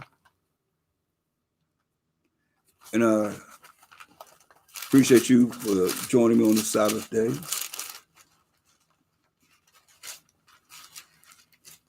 Ecclesiastes 12 and 13. Ecclesiastes 12 and 13. It say, let us hear the conclusion of the whole matter. Fear the Most High.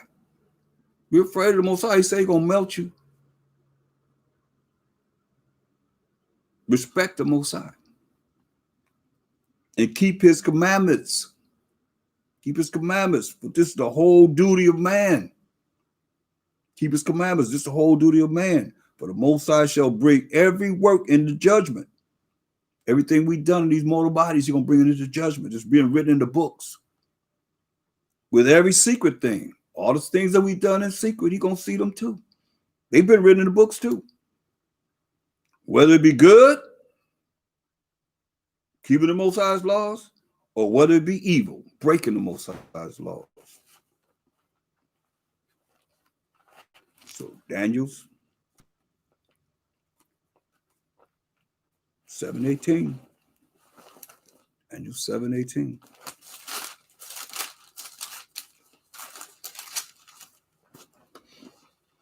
But the saints of the Most High, we define the saints, 12 tribes of Israel, shall take the kingdom and possess the kingdom how long? Forever, even forever and ever.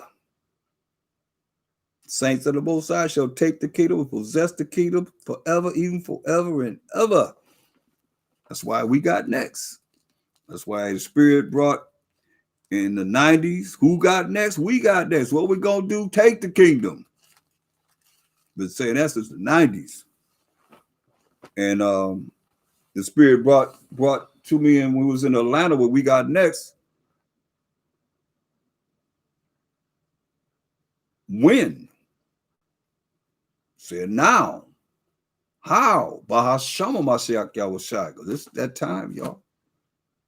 Name of the Lord Savior, to the power of the Most High, y'all.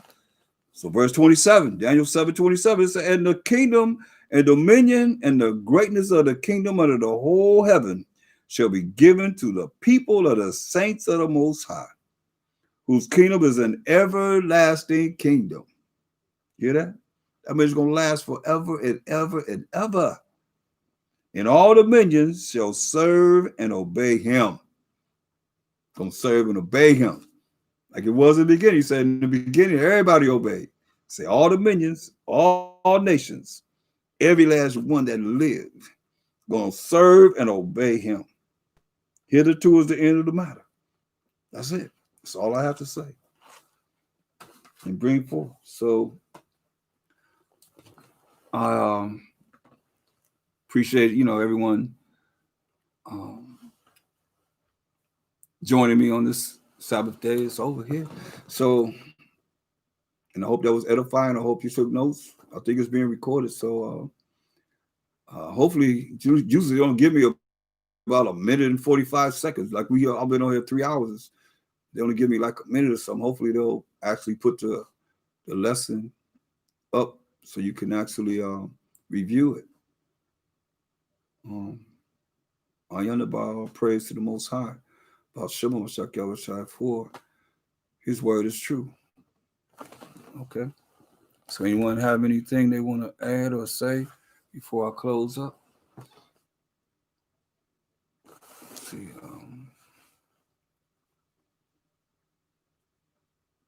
It stopped. It say live. Okay, we'll find out. Yes.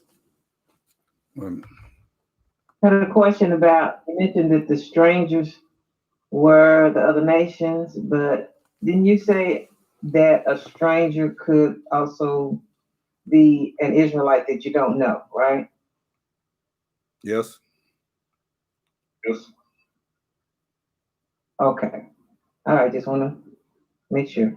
Yes. Just like you have, right. All right. You have the, yeah, you're right. Yeah.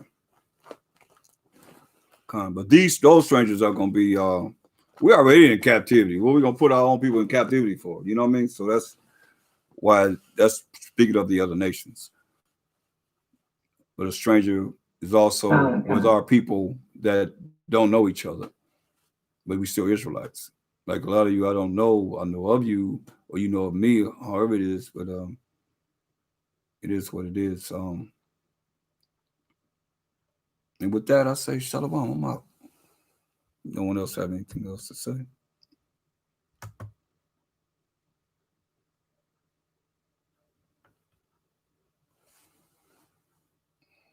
Okay, it stopped.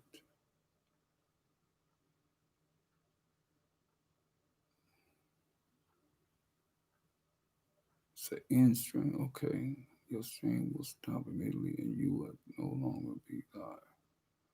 Okay.